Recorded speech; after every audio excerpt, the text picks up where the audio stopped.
The following is a conversation with Skye Fitzgerald, a two-time Oscar-nominated documentary filmmaker who made the films Hunger Ward, about the war in Yemen, Lifeboat, about the search and rescue operations off the coast of Libya, and 50 Feet from Syria, about the war in Syria. And now, a quick few-second mention of each sponsor. Check them out in the description. It's the best way to support this podcast. We got Notion for note-taking, Main for fashion, BetterHelp for wellness, On It for focus, and 8 Sleep for rest. Choose wisely, my friends. And now, onto the full ad reads. As always, no ads in the middle. I try to make these interesting, but if you skip them, please still check out the sponsors. I enjoy their stuff. Maybe you will too.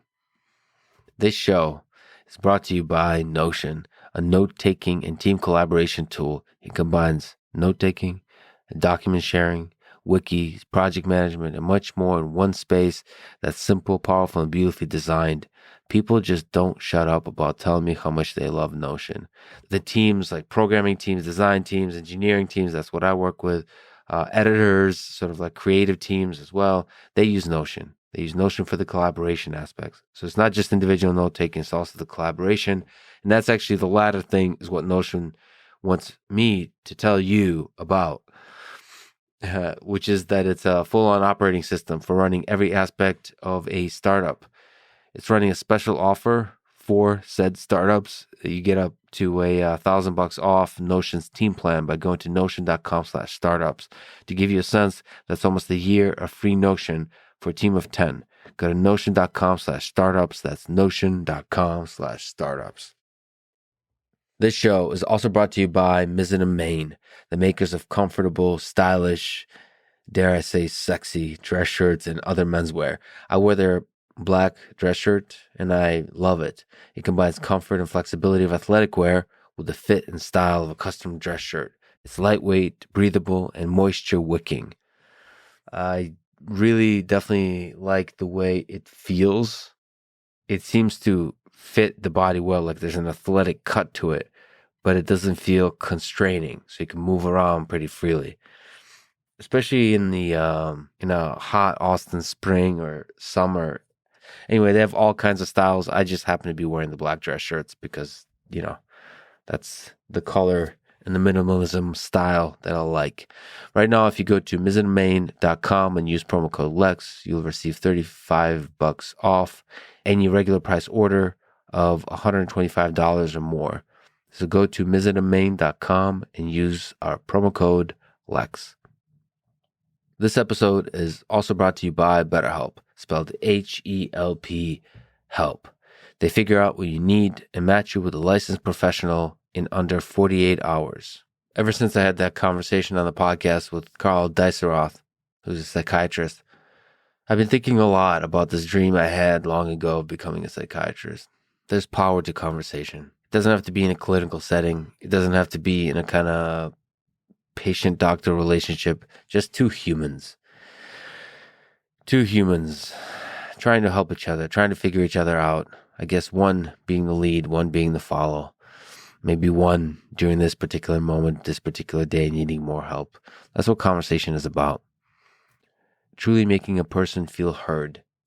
Anyway, I'm a fan of this kind of thing. If you want it as a service, BetterHelp is a good way to go. It's easy, private, affordable, available worldwide. Check them out at betterhelp.com/Lex. That's betterhelp.com/Lex. This episode is also brought to you by On It, a nutrition, supplement, and fitness company. They make Alpha Brain, which is a nootropic that helps support memory, mental speed, and focus. I take it when I need extra help for a deep work session.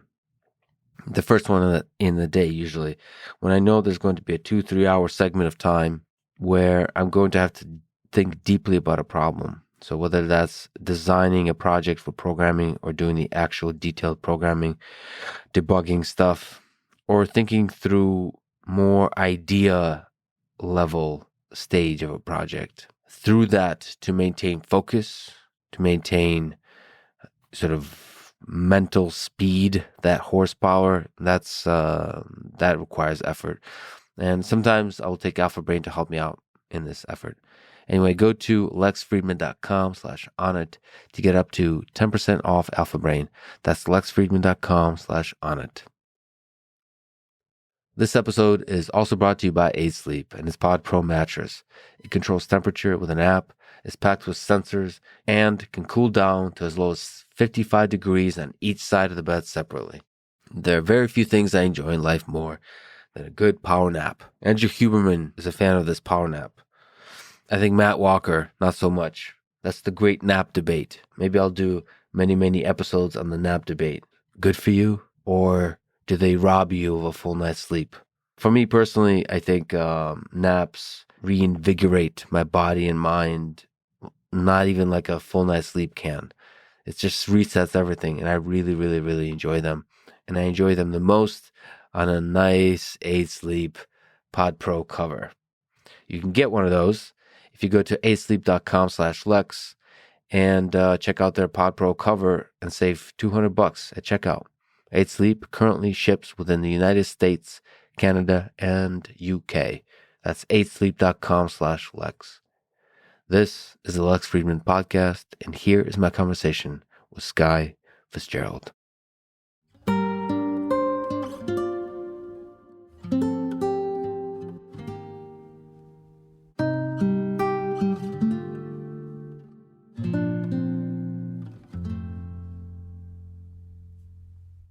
Nearly 811 million people worldwide are hungry today, and 45 million people are on the edge of famine across 43 countries.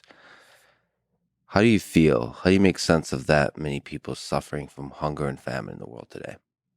I don't know if I can make sense of it, Lex. I mean, I think it's deeply disturbing to me that as a global community, we've allowed this number of people to go hungry when the food to feed them exists and the resources to feed them exists. I think the thing that disturbs me most about those figures is that many of those who are starving today or going hungry today are the net result of war and intentional acts by leaders to starve entire populations. And that's the most deeply disturbing part to me. You know your history, and we all know that, deeply embedded in the Geneva Conventions post-World War II, the intent of one of those articles was to ban the use of starvation as a weapon of war because of what Hitler did during World War II.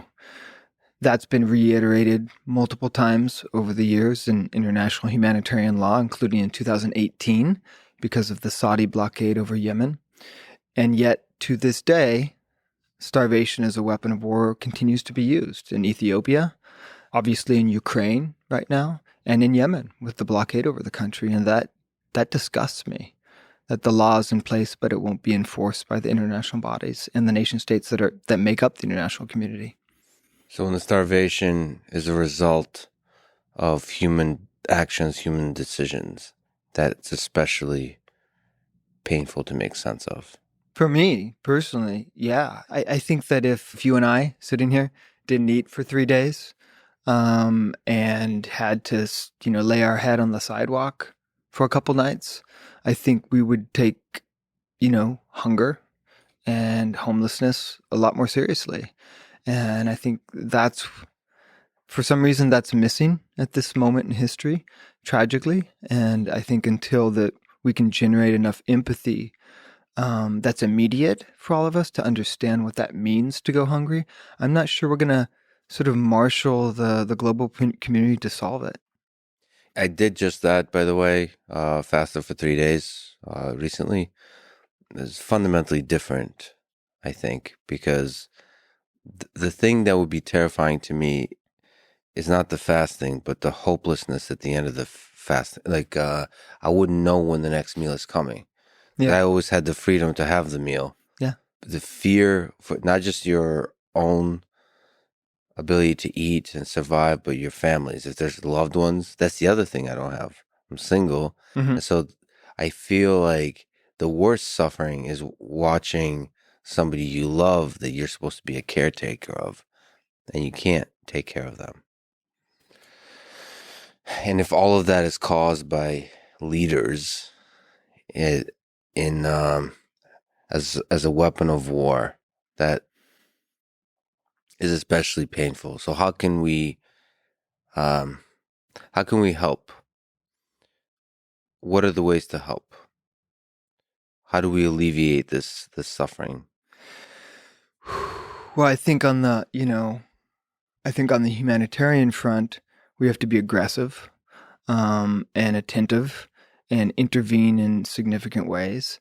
And I think on the political front, we have to hold players accountable for their actions. So the leaders that start the wars. So when you say we have to speak up about the decisions and the humans making those decisions that lead to the starvation. Yeah. For example, let's make it concrete. So, when I don't want to jump ahead, but when I was filming Hunger Ward in Yemen, I met a mother who, when she gave birth, weighed 70 pounds. The mother weighed 70 pounds. And so her daughter was starved in the womb, right? When she was born, she was born into a world with no breast milk, very little formula, right? So she was starved before birth. She was born into a world where she continued to be starved, right, by a mother who herself was starved. I watched that child, her name is Asila, die in front of me, right? Asila had no chance for all those things we hope for a child in this world.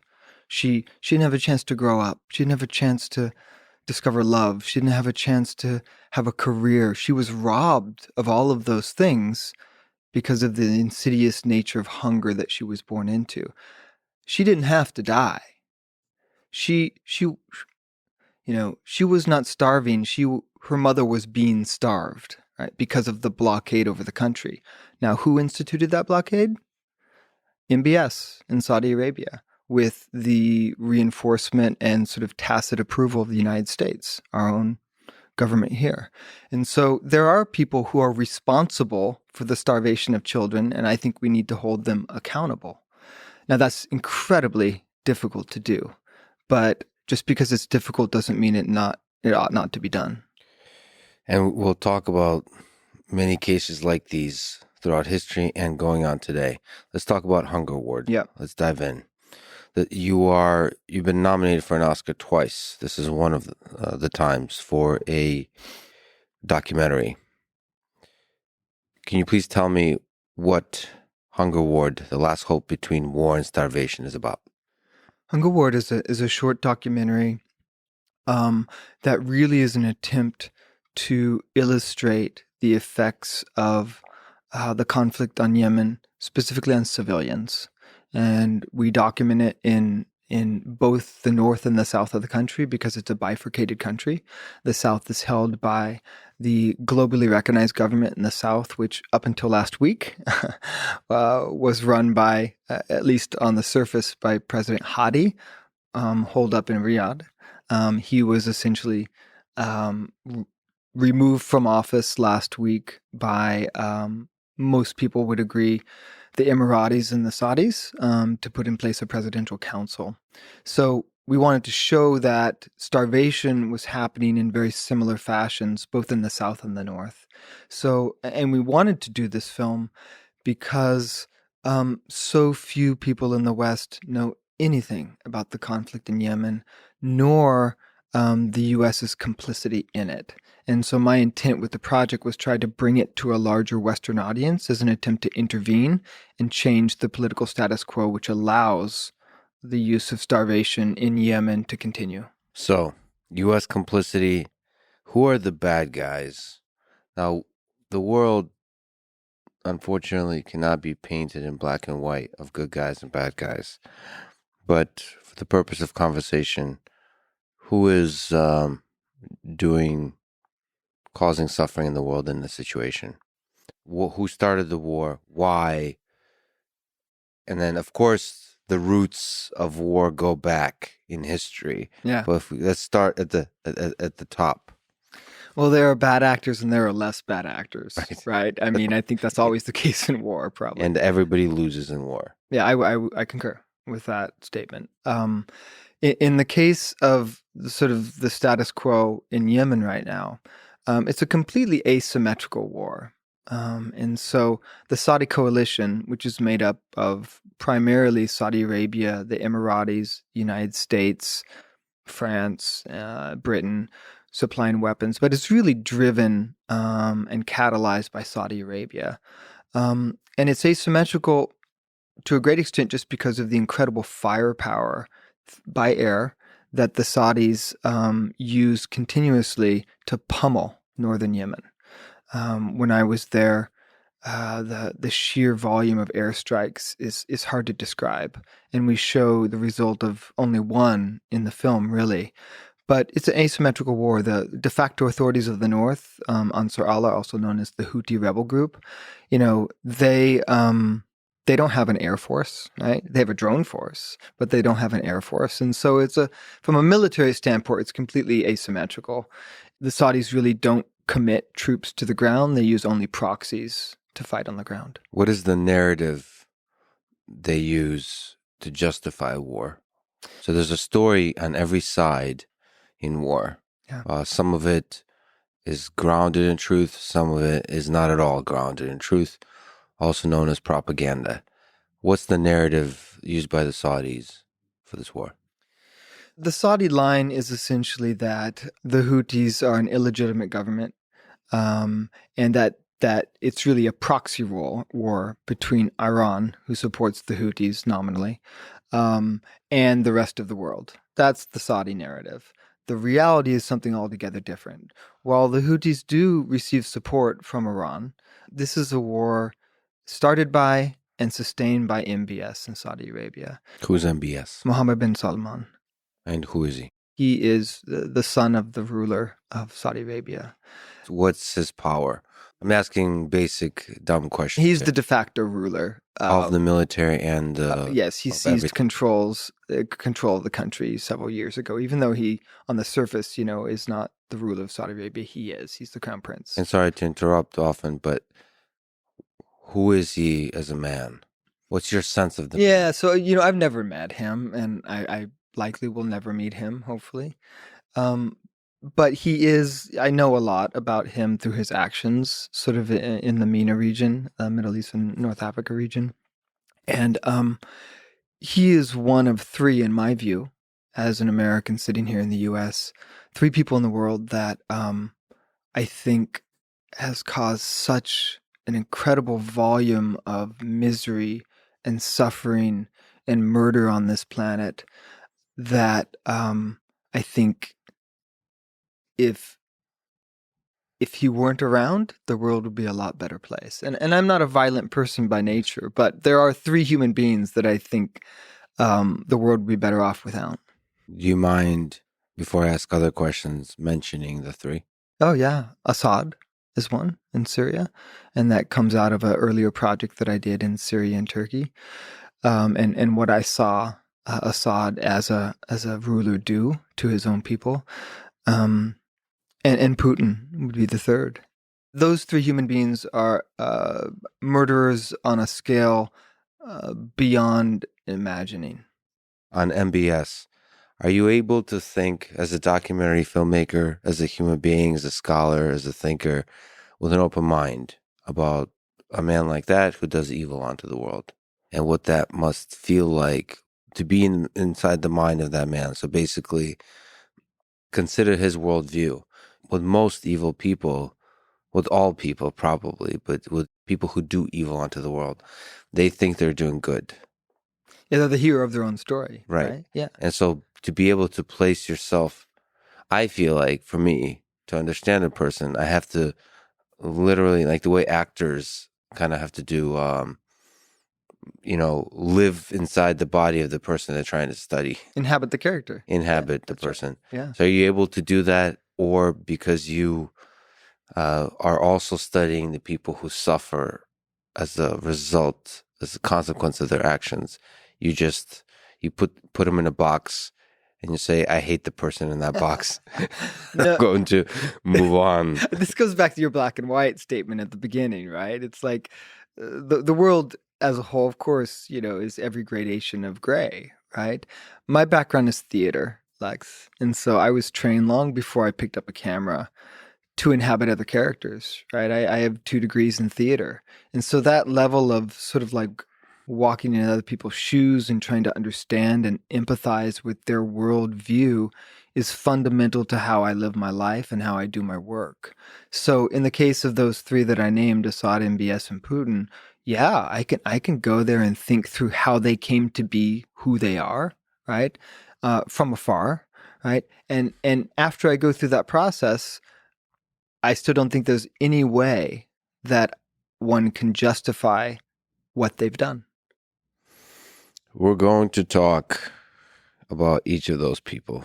Sure. Well, I'm not an expert on any of them. You're a human being, which Yeah. makes you a partial expert on human nature, because nobody's an expert. You're just as good as anyone else. Anybody who actually carries a camera and listens and observe others isn't especially an expert of human nature. Is willing to take that leap and truly understand somebody of any level, not leaders. I feel like to understand a leader, you have to first understand humans.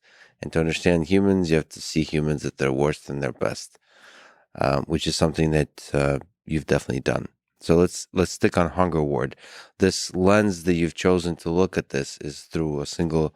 Maybe you can speak to that. You've mentioned the starvation as a result of war. What is the documentary? Like, what is the lens you've chosen to give the world a peek at the results, at the suffering that's a result of this war? People a lot of times will ask me after they've seen Hunger Ward, they ask where the hope is, right? You read the byline earlier, The Last Hope. And what I try to focus on in many of my films, including Hunger Ward, is in the very difficult context of war, as the case is in Hunger Ward in Yemen. I look for hope and I look for inspiration, and I do that through people who are doing incredible things under the most difficult circumstances. So when I set out to do a film about starvation in Yemen, right? I mean, just listen to that statement. Where's the hope there, right? And yet, what I discovered were human beings that we could tell the story through, who are incredible, inspirational human beings doing amazing things every day. One of those is Makia Maji, a nurse practitioner in the north of the country at a small rural clinic, and another is Dr. Aida Al-Sadiq, who's a pediatrician in the south of the country. And so we chose to tell the story sort of through their experiences as caregivers, devoting their lives to try to save this entire cohort, this entire generation of children that has been born into starvation. And that's an incredible, difficult task, but equally inspirational to watch these human beings devote every minute of every day to save a child. I mean, in my view, nothing is more important than that action. Maybe on that point, real quick. So there is suffering at scale, starvation at scale. The numbers, maybe you can mention in Yemen, what are the numbers in terms of people in starvation? But from a perspective of a nurse practitioner or a doctor, you're treating one person in front of you. So how do you make sense of that calculus of like, there's a huge number of people suffering, and then there's just the person in front of you? Is that all we can do as humans, is just to help one person at a time? Is that the right way to think and to approach these problems? Or can you actually make sense of the numbers? Speaking just as a human being, I think the scale of suffering is so great in Yemen that I think I'd be overwhelmed, right, if I focused on that scale. You've probably heard that, a child dies every 75 seconds in Yemen from hunger, right? So we've been sitting here how long? 35 minutes or so. That's a good handful of children that have already passed away. So to overcome sort of, I think, that danger of psychic numbing, which can happen when you think about suffering on such a large scale, as a filmmaker, as a human being, I have to focus in on the individuals, on those human beings in front of me. And I think that's exactly what Dr. Al-Sadiq and Makia do to keep going each day. And one of the amazing things about these two healthcare providers that we showcase in the film is that they treat anyone who shows up, right? They don't have to have money. They don't have to have any resources. They just have to get to the clinic or the hospital. And it's incredibly moving to see sort of the flexibility of their thinking in terms of how they make that work. Makia, for example, I saw her in the north of the country. It's an incredibly rural clinic that she works at. And so it's like a magnet for all the cases in the north of the country. People come from hundreds of kilometers away sometimes for specialty treatment of pediatric malnutrition. And one time I saw a child come in, and it was a male relative that brought this young girl in.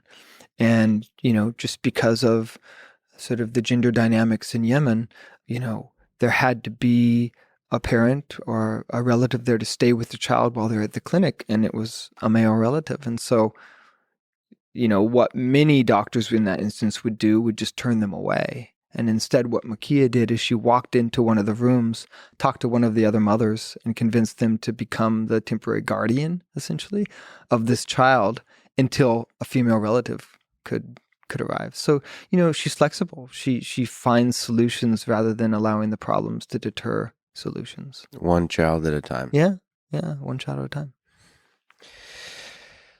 You mentioned that you saw a child die in front of you. So when you're filming this as a filmmaker, what's that like? Psychologically, philosophically, creatively, as a filmmaker, as a storyteller? What do you do there as a human and as a filmmaker? Oh, what's that whole experience like? Because you get to, like you said, you take it through the whole journey of a starving mother giving birth to a starving child. It's not something I want to film. It's not something that I certainly wanted to happen or seek out. But it happened. And the sad truth is that it happens every week at that hospital. And so when it happened in this instance, I felt an incredible responsibility to do justice to that reality, to acknowledge that a child had just died of starvation-related causes, and to find some way, if the parents wanted us to integrate that into this story we'd bring back to a Western audience. And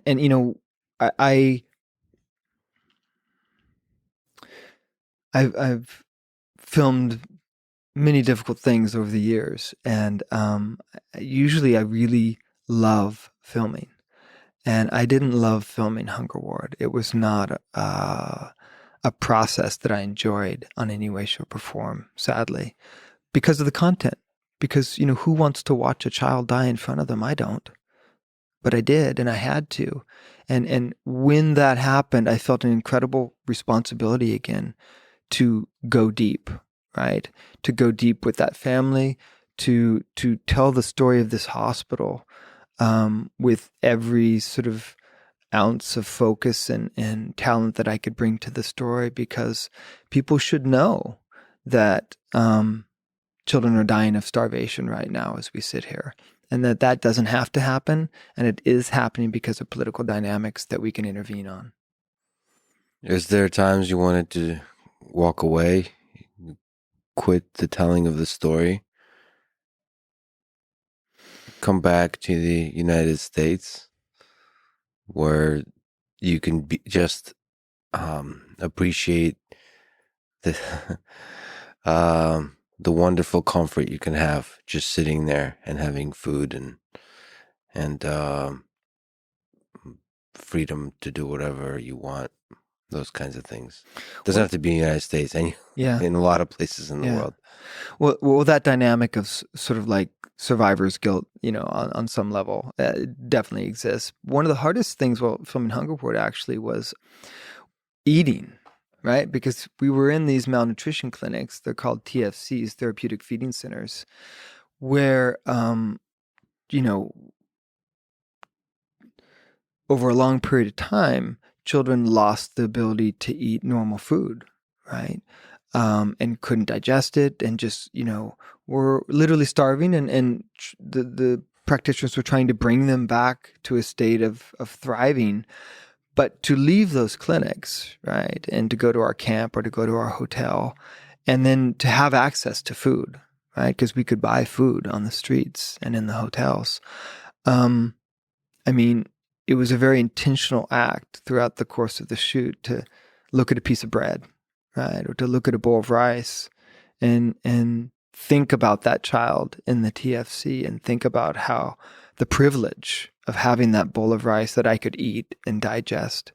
So it certainly every day helped me appreciate, right, the privilege I had. Every bite you take. With every bite. Absolutely. And so I wouldn't call it guilt. It wasn't exactly guilt, but it was definitely mindfulness, right? About like meditate on the suffering of people who can't. That's right. Exactly. So that knowledge sort of, it was catalytic in some ways. It sort of moved us forward, really wanting to shape the most powerful story we could, because we were surrounded by so much suffering every day. How did that filming that movie change you as a man, as a human being? You've filmed a few difficult documentaries. That one is a heavy one. When you think of the person you were before you filmed it, and now when you wake up every morning, you look yourself in the mirror, how is that person different? Every documentary I do changes me in a different way. Like I am not static in that sense, right? And preformed. It's like I change with every project, because so many of them are difficult and challenging, right? And so in order to do them, I have to allow myself to change and be changed by them. In the case of Hunger Ward, you may remember the girl Omema, who's the 10-year-old girl who we showcase in Aden in the south of the country. And we were there when she was admitted to the hospital.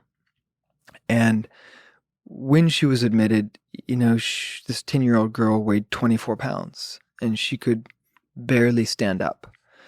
And we started, with the permission of the family, to start to document her treatment, and to see what would happen with this young girl who was so severely malnourished.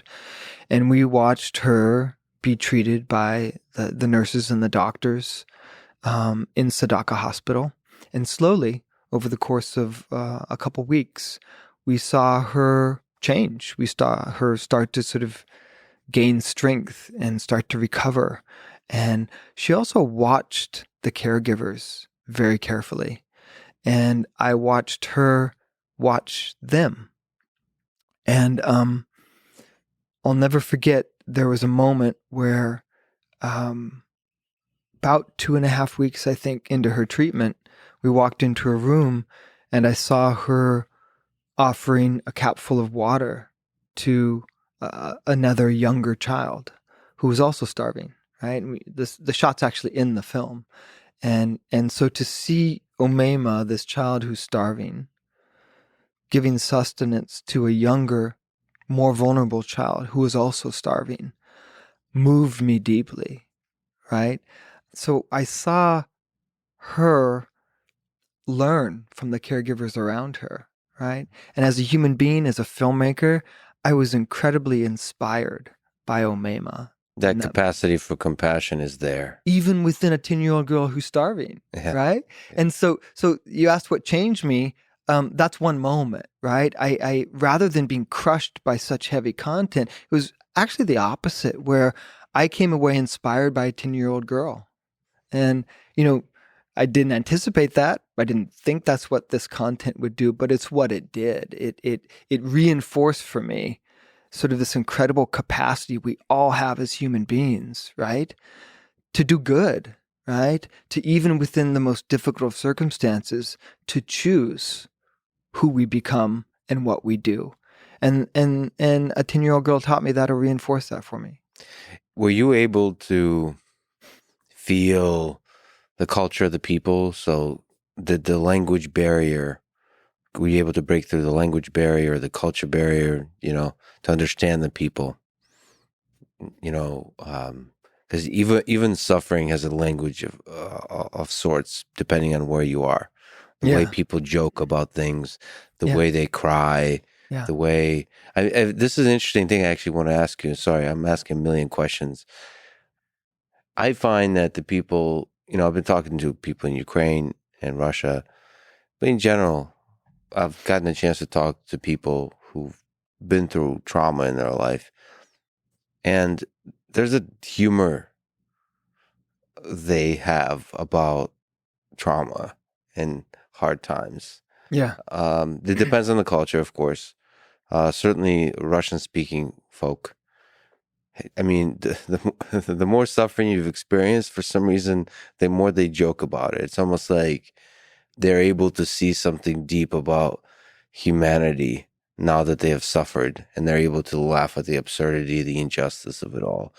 And, you could also say it's a way for them to deal with it. But that humor has a kind of profound,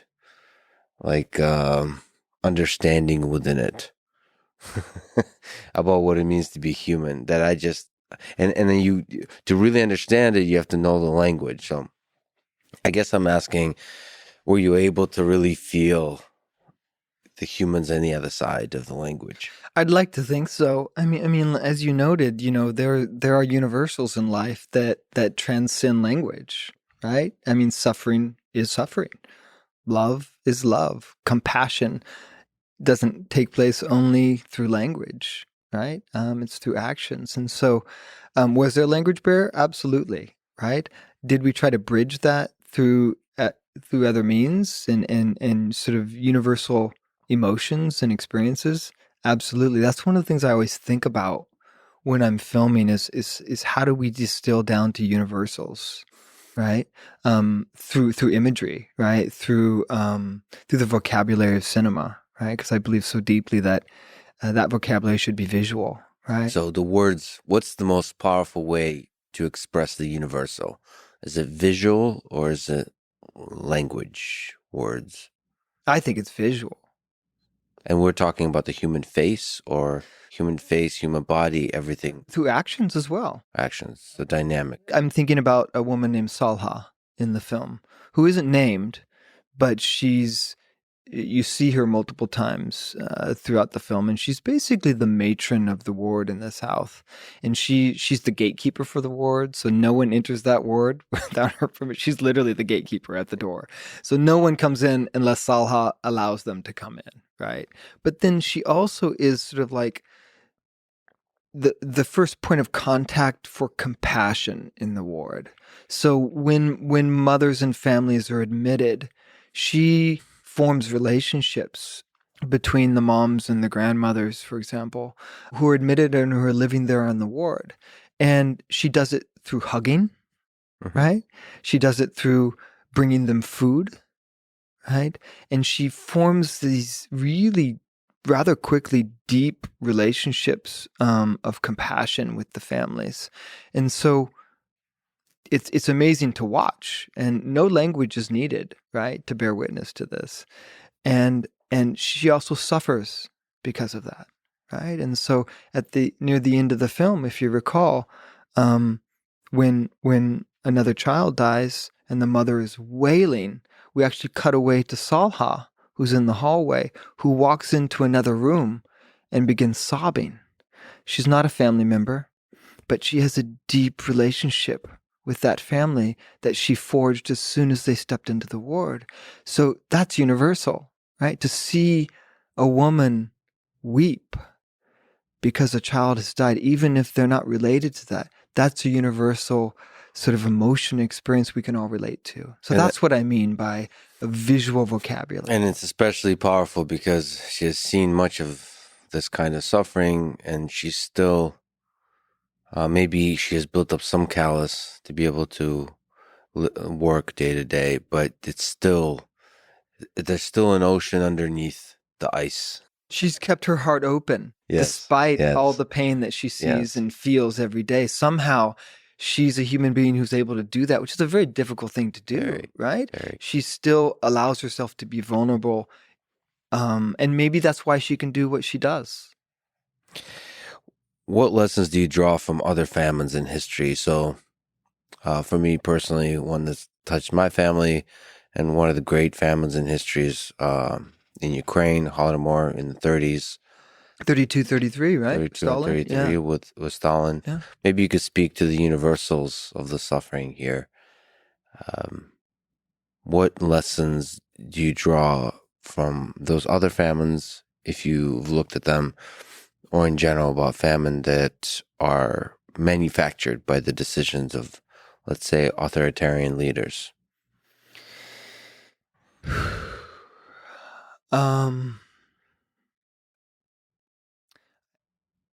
Famine doesn't have to exist, or the bulk of famines on this planet, I believe, don't have to exist. And most of them, or at least a good number of them, are manufactured by the leaders that choose to use famine as a weapon, right? And Ukraine is one of the obvious examples right now, with siege tactics that are happening in different parts of the country. And, we built international humanitarian law for a reason, right? Many years ago. And it continues to be written to this day. And it's there to prevent what's happening in Ukraine right now. It's there to prevent what's been happening in Yemen for 7 years. And yet there hasn't been any teeth behind it. And that's what disturbs me, is that we can see how these famines are being used as weapons in war.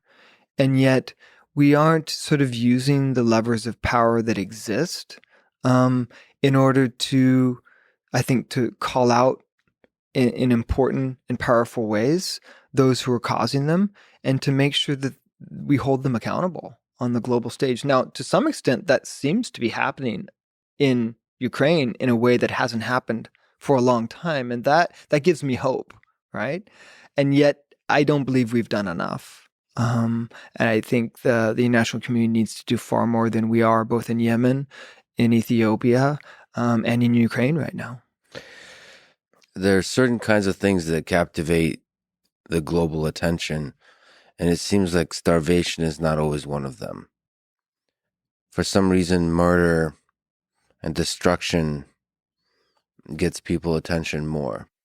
The death, of course, is easy to enumerate, but it's the suffering that's the problem. Yeah.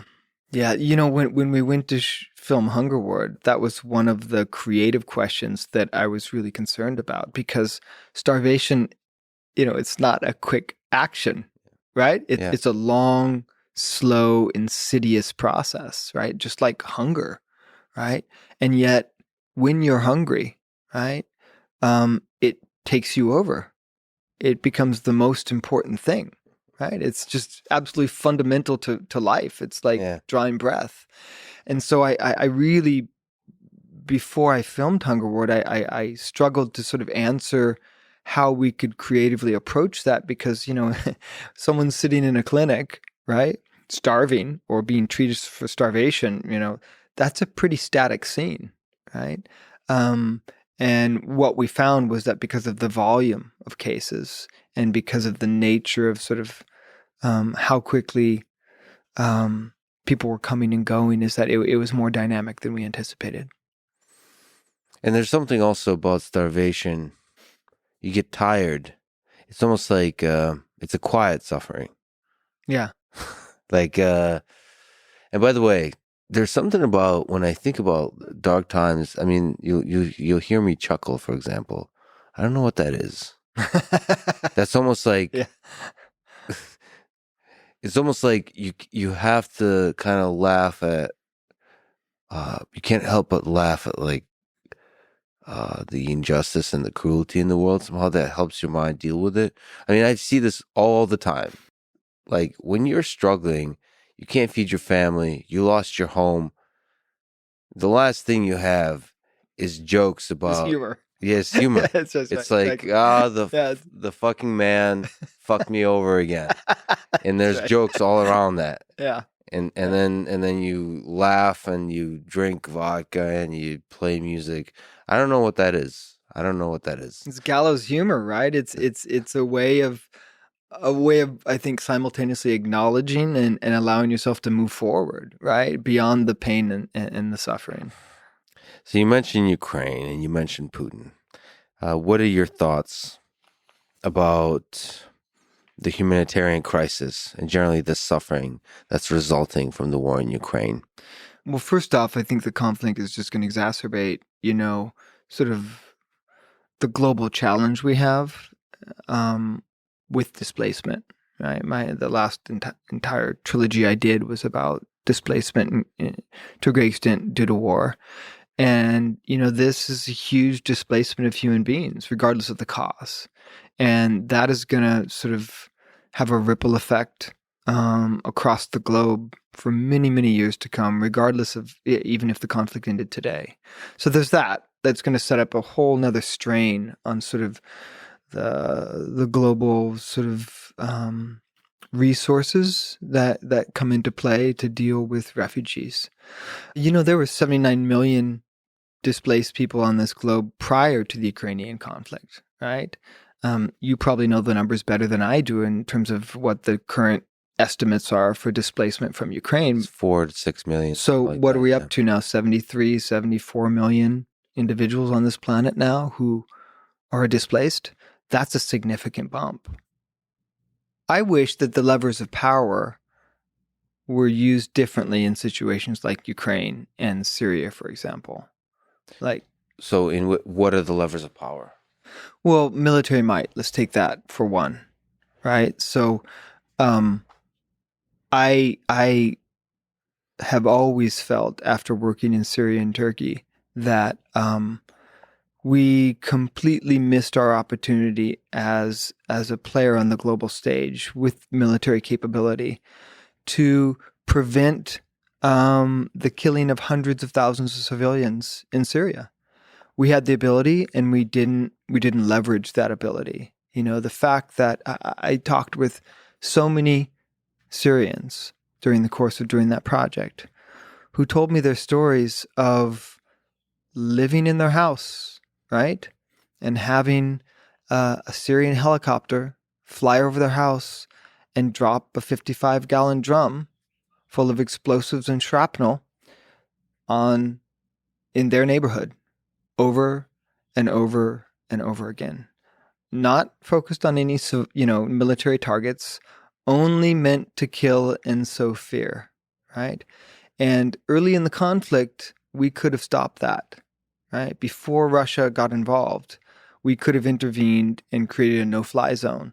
The United States. The United States or coalition that we were a part of, yeah. And we didn't do it, and we could have. And I think that's an example where we have the military capability to actually do good in a situation like that, and we don't usually use it for those purposes. And that, I think, that's what a military ought to be used for, beyond just defending our borders, is to save others with the privilege that power affords. What do you think about the power of the military versus the power of sanctions versus the power of conversation?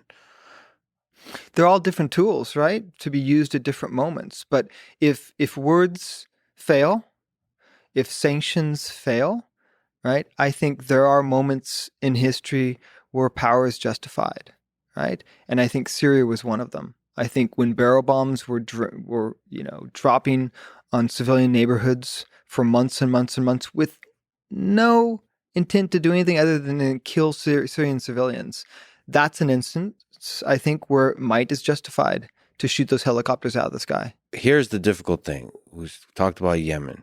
Where's the line between good and evil for U.S. intervention in different countries and conflicts in the world? It's easy to look back 10, 20, 30 years to know what was and wasn't a quote-unquote just war. In the moment, how do we know? I think it's incredibly difficult to answer that, right? And I think that's why leaders make the wrong choices so often, right? Is they second guess themselves. I think you take all the data at your fingertips, all the intelligence that you have, right? And you look at it all very carefully and you make a decision, right? There are some instances, though, where it's very clear what's happening, right? And leaders still don't act, right? In Yemen right now, for example, it's very clear what's happening, right? Children are being starved because of a blockade. All the U.S. would have to do is ensure that blockade, now there's a 2-month ceasefire in place now, but remains lifted beyond the ceasefire and children will stop starving. That's pretty simple. You can trace, it's a direct connection. And we haven't had the sort of the moral wherewithal to make that decision because we're too interested in maintaining positive ties with Saudi Arabia, where oil flows from, and so much influence, because Saudi Arabia has so much influence throughout the MENA region. We want to keep that relationship tight, despite sort of the moral wounds that come from that. About half the world is under authoritarian regimes. Everybody operates under narratives. And there's a narrative in the United States that freedom is good. Yeah. Democracy is good. I have fallen victim to this narrative. I believe in it. I'm saying this jokingly, but not really. Because who knows the truth of anything in this world? I eat meat, factory farm meat. Yeah. And I seem to not be intellectually and philosophically tortured by this, and I should be. There's a lot of suffering there. What do we do to lessen the suffering of the people under authoritarian regimes? Again, the same question. Military conflict, diplomacy, sanctions, all those kinds of things. Does that lessen suffering or increase the suffering from what you see in Yemen? Is it something that has to be healed across generations, or can be healed on a scale of months and years? I'm just a guy with a camera, Lex. Yes. But as a guy with a camera, I've seen a lot of things in a lot of places, and I've seen the effects these decisions made by authoritarian leaders have on their own citizens, and that's what drives my thinking on this, and that's what drives and motivates me each day to raise the red flag through my films and say, listen, Biden, you campaigned for president in part on a platform that said that we would regain our prominence on the moral stage of the world, right? And that we would prioritize, right, sort of a moral paradigm over relationships with authoritarian regimes, Saudi Arabia being one, right? And yet, when the CIA report came out that clearly articulated in detail that MBS was responsible for Khashoggi's murder and for cutting his body into pieces and probably burning it in the backyard of the embassy, what did Biden do? He didn't really make a pariah out of MBS like he said he was going to, right? What if he'd done something else and actually done what he said he was going to do, which was make MBS? What if he would remove the ability for MBS to fly to the United States, for example? Now that's a sanction, right? That's a sanction that's individual and concrete and would be hugely embarrassing for MBS. That would have been Biden saying, this is unacceptable behavior, right? This is something which, because you executed such a horrendous act on someone living in the United States, right? We are not going to give you a stage here, at least, right? Within the borders of our country. Those are the things that leaders can do that I don't think they do often enough. And certainly our leader right now isn't doing it in the way I wish he were. He certainly has taken a different stand on Ukraine, and been very vocal. But there's so many instances we could talk about where I feel like the political gamemanship, right, often falls into maintaining relationships, like with MBS and Saudi Arabia, rather than doing the right thing, rather than as a nation, a leader of a nation saying, this is unacceptable. We have a higher standard than this. Because I think when leaders do that, it becomes aspirational, right? It becomes aspirational for other leaders, in the progressive world, at least. And also it rings the alarm bells for other authoritarian leaders and says, you know what, there are lines, right? There are things that can't be done, or there will be significant consequences, like you will not be able to fly into our airspace anymore. And sanctions, I think, need to be concrete and individual to some, in addition to the sort of the larger scope. But when they're concrete and individual, I think often they're felt in a different way.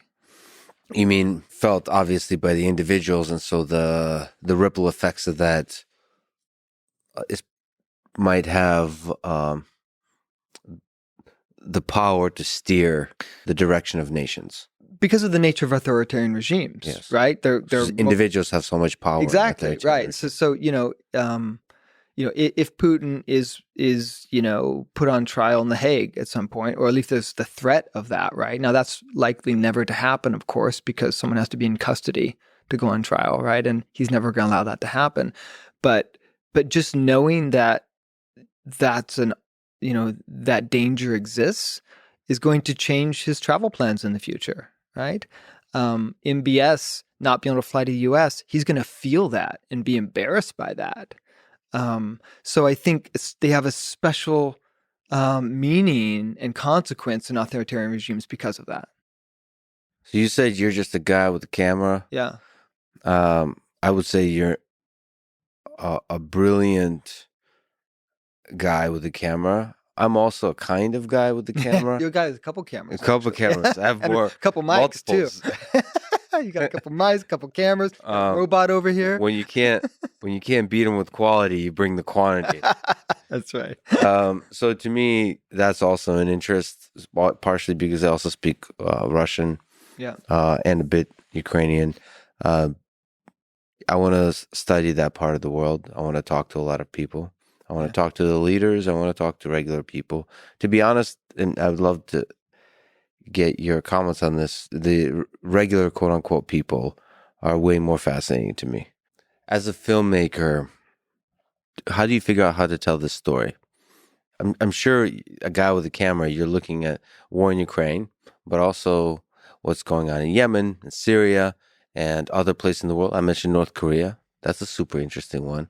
Mm-hmm. Hard to bring cameras along. China, like in Canada, the truckers. There's all kinds of fascinating things happening in the world. Yeah. So you as a scholar of human suffering and human flourishing, how do you choose how to tell the story? How do I choose a story? How do I choose both the story and how? I assume those are coupled. So how do you choose which story to tell? Yeah. And how do you choose how to tell that story? Yeah. Well, in terms of how to choose which story, it's a bit of a mystery potion for me, frankly. I go often on instinct, but there's also a highly intentional piece of it for me as well. And the intentional piece is, I guess I'd call it the do I care threshold, or the so what threshold. You personally, just something in your heart just kind of gets excited or hurts or just feels something. So one of the things that disturbs me about American culture, Lex, is that, we seem to be a people that's fascinated by reality television, for example. Like look at how many of us here in America watch reality television, right? That deeply disturbs me. Not that I've never watched an episode. I've shot a whole season of it once to make a living, right? So it's like I know it, right? But I feel like the things we should be paying attention to are the things, personally, are the things I choose to film, right?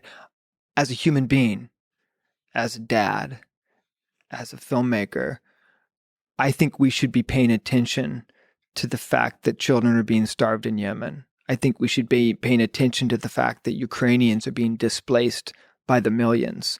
So there's this so what threshold that I use.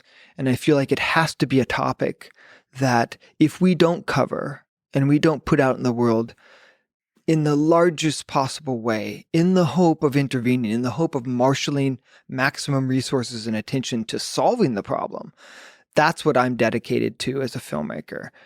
Because I didn't pick up a camera initially to film puppy dogs, right? To make people smile. I believe the camera is a tool for change. I believe the camera is a powerful tool that we can use to raise awareness and marshal resources and help people understand the impact that these geopolitical decisions have on real people's lives. And that's the intent I create each film with. Now, how I choose each story, that's the magic potion piece of it, right? And often one flows rather organically into another, frankly. So you just kind of, like you said, you go with instinct a little bit. To some extent, but oftentimes I choose the next project based on relationships I've developed in the last film, right? And so one often flows into another through relationships I develop, and then a colleague will share a detail about something that's happening in a certain place, and I'll go, really, I didn't know that, right? And it's before it's hit the world stage in a big way. And so I start to do due diligence, and often that it reveals it to be a much bigger and more pressing topic that I want to learn more about. Before I talk to you about Syria and Lifeboat, you mentioned a camera is the best weapon. Maybe just... Well, it can't take out a tank. Right. But it's a good second, top three. Yeah. I love the humor throughout this. I really appreciate it. We're talking about such dark topics. Yeah. It resets the mind in a way that allows me to think. So thank you. As a filmmaker, almost want to talk about the technical details. How do you choose to shoot stuff? Or again, so maybe you can explain to me. I work with incredible folks that care about lenses and equipment and so on. I tend to be somebody that just wants to kind of go as like a guerrilla shooting. Like not plan too much, just go with gritty. I'm trying to come up with words that sound positive. Do a positive spin on what I try to do, but like gritty, don't overplan. Use, like, we had a big discussion. If you see this light, it's on a stand that's a very ghetto stand. Yeah, it's you need cheap. A sandbag on that, man. Exactly. So no sandbag. And the stand is actually bending under the weight of that thing. It could fall on us. It could fall. Yeah, it probably won't reach us, but it could fall. But the danger, live under that danger, embrace that danger. That's right. Love it. Yeah. Because that thing is easier to transport than a heavier one. Yeah. Sandbag, that's extra weight. So if you keep... people tell me there's the right way to do stuff. Like, here's these giant cases with all the kinds of padding for transporting stuff. I transport most of the equipment in a garbage bag. Yeah. So I that's just a preference, because that's somehow that chaos allows me to ignore all the stupidity of loving the equipment and focusing on the story. So that said, I've never shot anything like worthwhile. Like there is power to the visual. Definitely. And so finding a certain angle, a certain light, whether it's natural light or additional artificial lighting, just capturing a tear, capturing when the person forgets themselves for a moment and looks out into the distance, missing somebody, thinking about somebody. All of those, like, moments you can capture. A lens, a camera can do magic with that. I don't even know the question I'm asking you, but how do, both technical and philosophical, how do you capture the visual power that you're after? Yeah. So many of my films, I think, are built on the premise of access, right? Built on this notion that the biggest hurdle to the story is getting there, being there in the room, or being there on the boat while a crisis is unfolding. And that access typically is really nuanced and difficult to gain. And then trust flows from that, right? Because usually it takes a long time to gain that access because that access is so hard fought. It necessarily informs how we film, right? To be in a room at Sadaka Hospital in southern Yemen, I can't have 5 people in that room, right? I can't have a boom mic over a scene. I want creatively the opposite of that as well. So it's not just a logistical question, it's also a creative question to capture intimate moments where families are dealing with suffering children and dying children, and caretaking is active and ongoing all the time. You don't want to interrupt that moment. And so that informs how I do things. So we go fleet and nimble and small. Those are all really good words for. but it's logistical on the one hand, but it's also a creative choice, right? Yes. So when we filmed Hunger Ward, 2 people were filming the entire film, right? Me and my director of photography. Those the 2 people in the room. 2 people in the room. That's it. Yeah. Wow. That's it. The whole film, right? We had a field producer as well in each part of the country, but in terms of camera, it's just 2 people, and we're doing everything, and we have lenses. That, are long enough that we don't have to move to capture the film. So we can tuck into a corner sometimes, right? And so just what's long mean? That means they're standing farther away and they can look. Zoom lens. It's not a prime lens, so it's not a fixed focal length, right? Because a fixed focal length, you have to move a lot more in order to capture action. Mm-hmm. With a zoom lens, maybe a 105 at the long end, I can tuck into a corner and just film from 15 feet away instead of having to get right up on someone, right? So you're less likely to interrupt the scene, and you can kind of become the fly on the wall sometimes. So I'm very intentional about that piece of it, so that we can capture those vulnerable moments and not interrupt them. That's really fascinating too, because the access. I don't often think about this, but that's probably true for me as well. Part of the storytelling is to be in the room. And that's the hard part. Yeah. For me, most of my films, that's the hardest part, actually. As hard as Hunger Ward and Lifeboat were to film, and 50 Feet from Syria, the getting there piece of it for the last 2 was much harder. Yeah, and it's also, it's a creative act. It's I don't know if it is for you, but it's the kind of people you talk to. It's like how you live your life. Like the kind of people I talk to right now, they steer the direction of my life and steer the direction of things that I'll film. So like, it's not just like you're trying to get access. It's like, it's everything. It's like, it builds and builds and builds and builds. Builds on itself. Yeah. I mean, part of the thing, even saying, talking about some of these leaders and conversations with them, it's almost like steering your life into the direction of the difficult, of like taking the leap.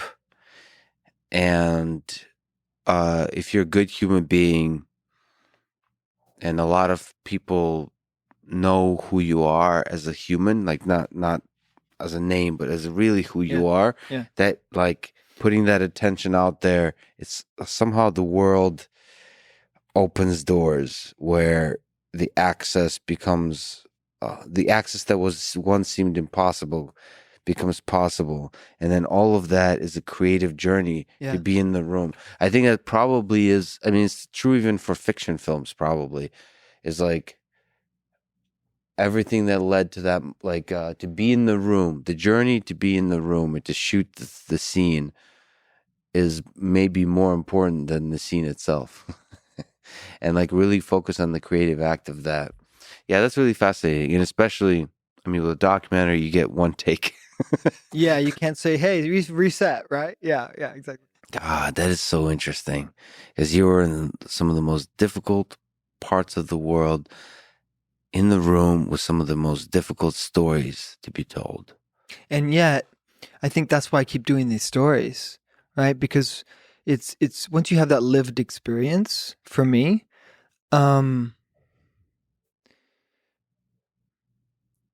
it's moving. It moves me to bear witness to these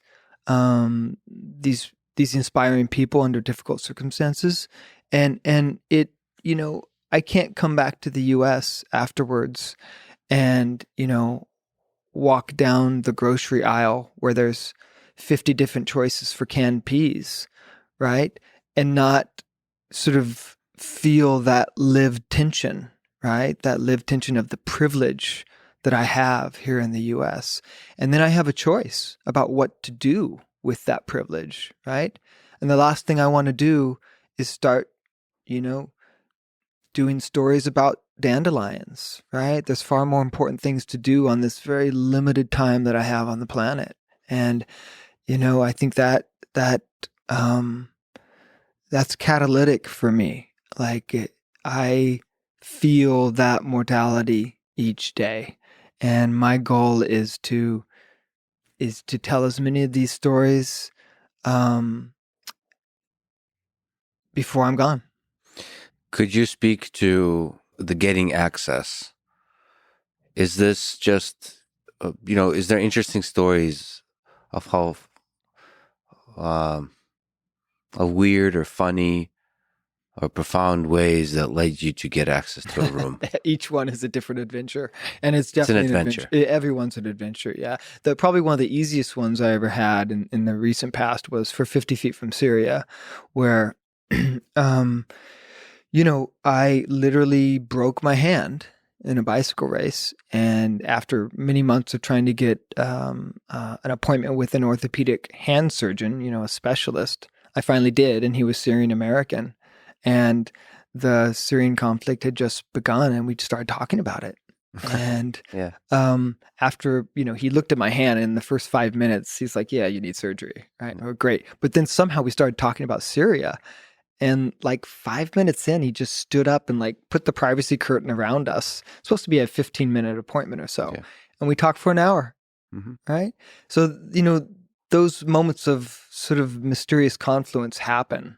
Right. And I think you have to be open to them when they do happen. Because I'm a storyteller, I'm always looking as well. Right. So because he then contacted me later and said, Skye, I am going back to the Syrian border to volunteer as a surgeon. Do you want to come with me? That was an easy one. That's probably the easiest one I could give you. But it came out of this interesting moment, very personal moment, right? Lifeboat and Hunger Ward were completely different.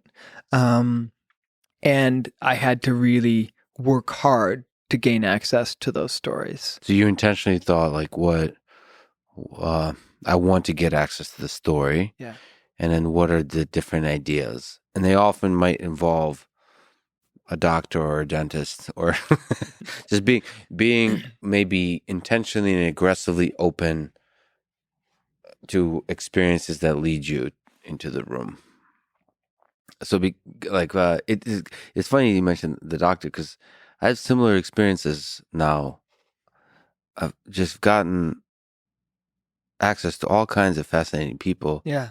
In the same way. They're all around us. They're all around us. Yeah. You just have to look. Yeah, exactly. Right? It's like there's fascinating people everywhere who are doing incredible things. Yeah. But we have to be open and keep our eyes open and realize that there are amazing human beings everywhere. Yeah. There's networks that connect people just through life. You meet people, you share a beer or a drink, or just you fall in love, or you share trauma together, you go through a hard time together, and those little sticky things connects us humans. And if you just keep yourself open and embrace the curiosity, and then also the persistence, I suppose. Yeah. Like if you, like how long have you chased access? Does it take days, weeks, months, years? Lex, I'm not the most talented filmmaker in the world. I'm not the smartest guy in the world. I think if there's qualities that have served me well in my career, it's persistence and tenacity, right? I'm always been sort of a slow burn human being. Yeah. Like I would never hit a home run, but I hit a first, right? Yeah. A single to first, and then I'd hit another single to first, and then another. So, I ran a marathon when I was 18, and I think that is illustrative of sort of how my career has been. Yeah. I just keep going, and I believe in this notion of incremental evolution, that with each project, I try to learn from it and take away lessons learned and improve my craft, right? And improve how I leverage that craft and improve how I tell the story from a narrative standpoint each time, so that on the next project, it's a little bit better. And that's the arc of my career, is learning, evolving, so that I can make a little better film the next time. How do you gain people's trust? Like, for example, there's a line between journalists and documentary filmmakers. Yeah. Nobody really trusts journalists. Yeah, right, exactly. But a documentary filmmaker, of course, I'm joking, half joking. I don't know which percentage joking, but some truth. But a documentary filmmaker is a kind of storyteller, an artist. Yeah. And somehow that's more trustworthy because you're on the same side in some way. I don't know. Maybe on the same side. Yeah. Maybe. Yeah. Is there something to be said how you gain the trust of people to gain access? Are you just try to be a good human being?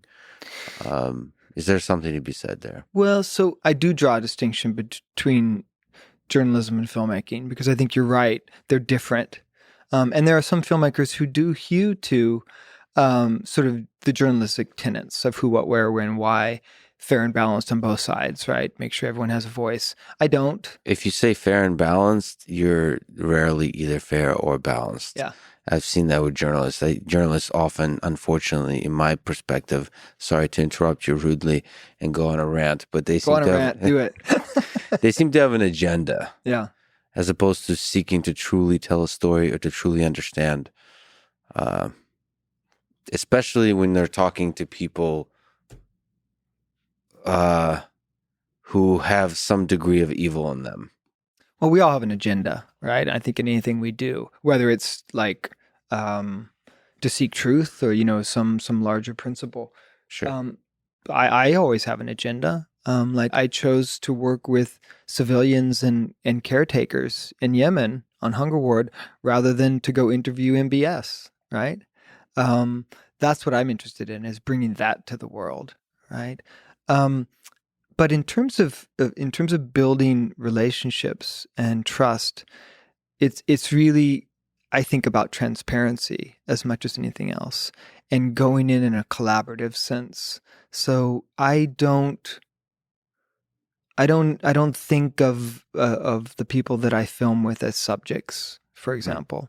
I think of them as collaborators. So it's a different mindset that I go into projects with. And that's beautiful. And it's based on relationships, right? You have to build relationships with other human beings, however you can. And that takes time. And it takes listening. And it's active.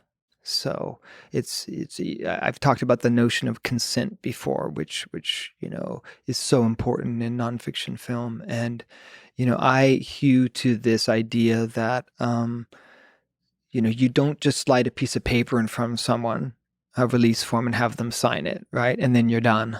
That's not the nature of true consent in my mind.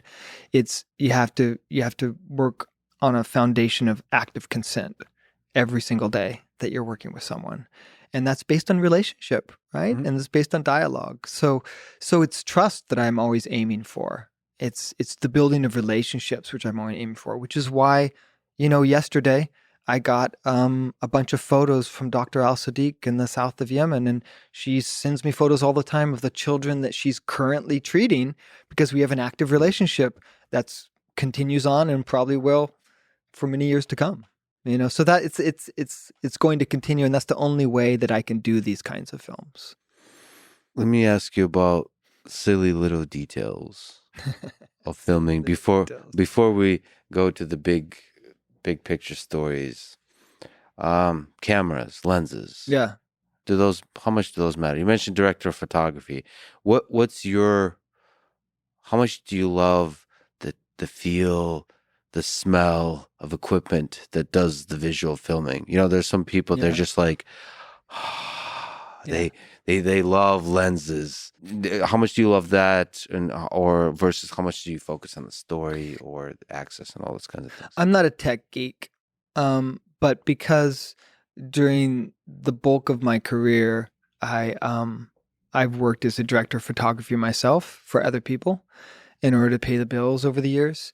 I know the technical side of it because I've had to know it, and I've had to train myself and learn it. So I see them as necessary tools. And again, because I believe, film and cinema is and should be visually driven and not verbally driven. I want the best tools possible within my means, right? And within the logistical ability of the project, because we have to go so small, right? I can't afford, nor can I bring a huge $100,000 lens. So if I gave you $1 trillion, $1 trillion? Yeah. Wow. Unlimited. Yeah. There's still huge constraints that have nothing to do with money. Yeah. Like you just said. Yeah. So what cameras would you use? You know what I'd do with $1 trillion? I could do a lot with You're $1 not allowed. trillion. Yeah. You're only allowed to fund the film and no corrupt stuff where you like use the film to actually help children. No, you're not allowed to do any of that. What I would do with the trillion is I wouldn't invest in I guess I would invest in, I would increase capacity to do more films. What I would do. So I would buy basically the perfect little, mini equipment set, right? But then I would train 3 teams maybe to do the same thing that I've been doing, so we could multiply and scale up more and more stories. Yeah, that's what I would do with the money. But the actual setup would remain small and nimble. Yeah.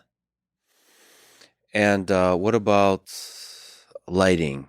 Do you usually use natural light? Do you ever do? Sorry for the technical questions here, but highlighting the drama of the human face. Yeah.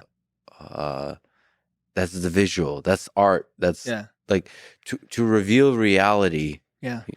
At its deepest is art. And do you use lighting? Lighting is such a big part of that. Yeah. Do you ever do artificial lighting? Do you try to do natural always? The best lighting instrument in the world is the sun at the right moment of the day.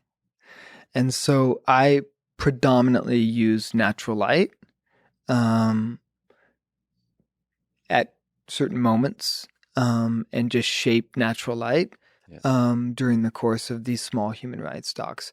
That's not to say we don't bring instruments sometimes, but when we do, they're very small and again, compact. So, for example, I have this small little tube kit that's just 3 instruments, right, that you can charge with the USB, because electricity is often a major issue where we go. Mm-hmm. So there's just 3 little tube lights with magnetic backs that if we find in a situation where, we can't get enough exposure for a hallway or something, and we have the time to throw it up, we'll throw it up if people are walking, if collaborators are walking down that hallway a lot, for example, at night, just so we can see them, right? Yeah. So it's instances like that. Or if we do an interview, which we don't do very often, but if we do, just so we have a key light on the face, mm-hmm. right? And I'll always bring in a reflector or 2, just to shape natural light as well in ways. But it's about shaping rather than producing light for us. Got it. As we sit surrounded by black curtains in complete natural light. So just so you know, this room is like a violation of the basic principles of using the sun. So behind the large curtains are giant windows. Yeah. So this whole... Should I rip them open? Should I rip open the curtains real quick? How much of the work is done in the edit? That's another question I'm curious about. Yeah. And how much do you sort of anticipate that? Like when you're actually shooting, are you thinking of the final story as it appears on screen? Or are you just collecting, as a human, collecting little bits of story here and there, and in the edit is where most of the storytelling happens? I've developed this sort of mental paradigm for myself over the years. that speaks to that. And I call it the three creations, right? And so when I'm doing a film, the first creation for me is, my preconception or visualization of what the film is going to be before I shoot it, right? So I have this entire vision of what a film's going to be. And sometimes it can be pretty specific. Like I'll think through the scenes if I know the locations and everything, and I'll have this idea of what I'm going to create, right?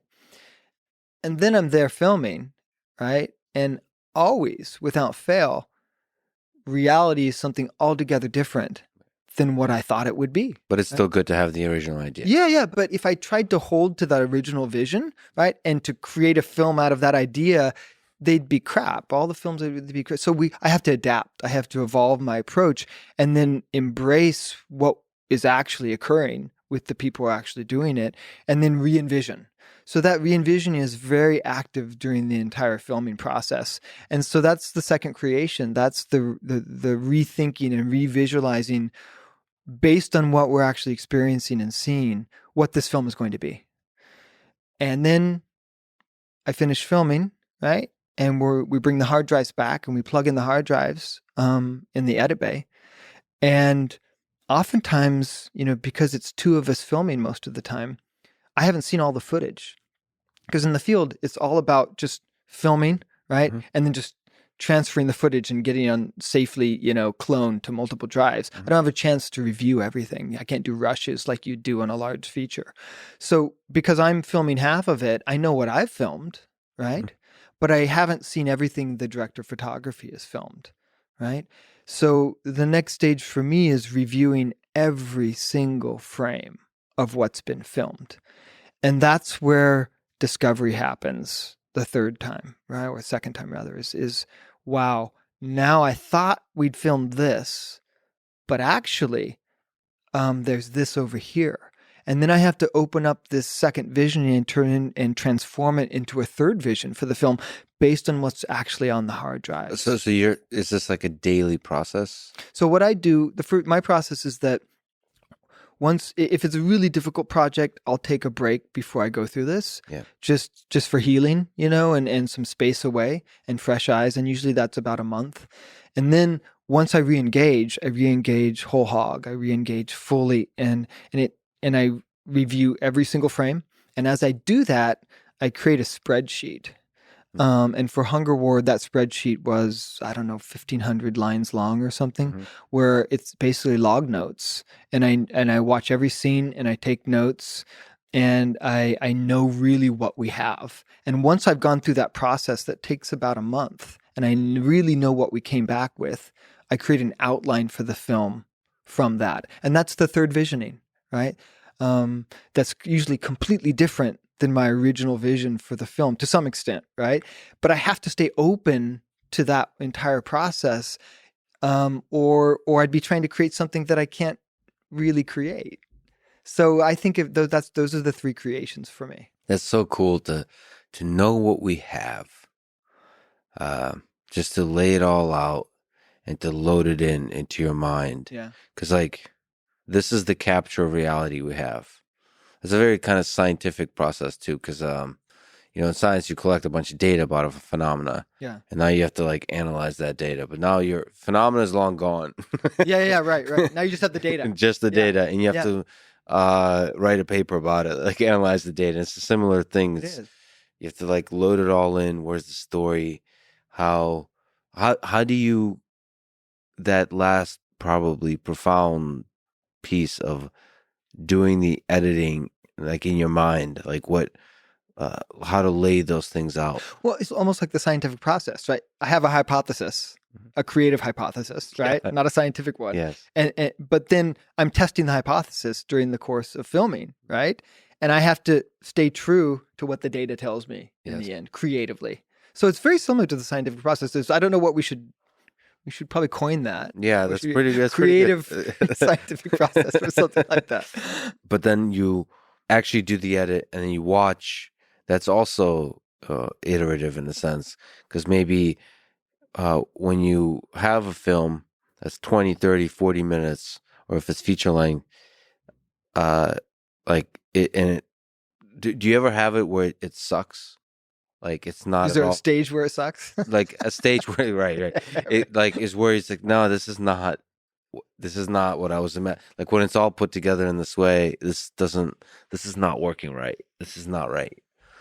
Or is it always like an incremental step towards better and better It's and better? incremental. Yeah, it's incremental. Yeah, and there's always some moment in the editing process where there's a breakthrough, where suddenly I understand how it fits together more fully. And you have to be, like you said, resilient. You have to be patient that moment will come. Yeah, exactly. Are you ultra self-critical, or are you generally optimistic and patient? I don't think those are mutually exclusive. Right. So you just oscillate, or they're like dance partners or something. They're dance partners. Yeah. Yeah. Definitely dance, all the way through the process. By way of advice, to young filmmakers, how to film something that is recognized by the world in some way. I would say, first off, learn your craft, right? Because I think craft is incredibly foundational, right, to creating a powerful story. And sorry to interrupt, but when you say craft, do you mean just the raw technical, the director of photography, like the filming aspect? Is it the storytelling? Is it the acts? Is it the whole thing? I think craft is more than just knowing how to push record on a camera or what lens to use, right? That's part of it, right?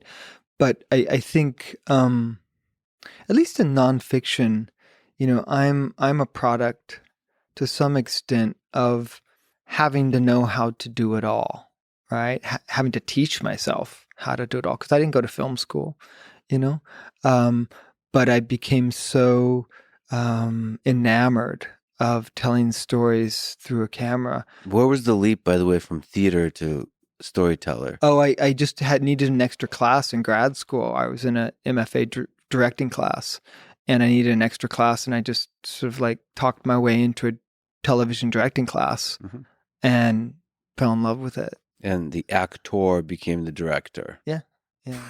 Well, yeah. I mean, I wasn't an actor, but I had to act, and I had to know the craft of acting because I was in the theater. To work Did with you love it though? Did you love the acting? theater? Yeah, the theater. The first as an undergraduate, yeah. But then I learned pretty quickly that I was pretty bad at it, or at least not very good, and that my skills lay elsewhere, in more sort of behind the scenes and shaping a story. When you started, taking a class, but also telling stories as a director, did you quickly realize that you're pretty good at this, or was it a grind? That's a good question, Lex. I think I definitely knew right away that it was more my wheelhouse, right? And I think part of that was because I grew up in sort of a world of imagination, and I think that active imagination as a child really lent itself well to the skill set that a director needs, right? To shape story, to shape narrative, to shape performances. So I think it was a much more natural fit for me. Was I excellent at the beginning? Heck no. I think few people are, but I learned. Where was the biggest struggle for you? Is it, so your imagination clearly was something that you worked on for a lifetime. So I'm sure that was pretty strong. Books, came from books. But the actual conversion of the you said shape the story. Where was the skill most lacking in the shaping of the story initially? Technical side. Just technical side. Yeah, because I taught myself everything. Right. Like, what kind of microphone should I use, right? What kind of camera? What does this lens do? What's that lens do? I didn't know any of that.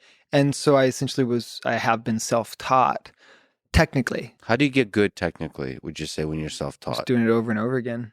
And what kind of stories were you telling? Like I began shooting local commercials for money. For money, yeah. So you're doing professional projects. Yeah. And so I kind of learned on the job as I did it. How many hobby projects did you do just for the hell of it? Or were you trying to focus on the professional? Well, I was trying to make money. right out of grad school just to pay the rent. And that that's a forcing function to. I mean, I personally love having my back to the wall, or financially you're screwed if you don't Yeah. succeed. Yeah.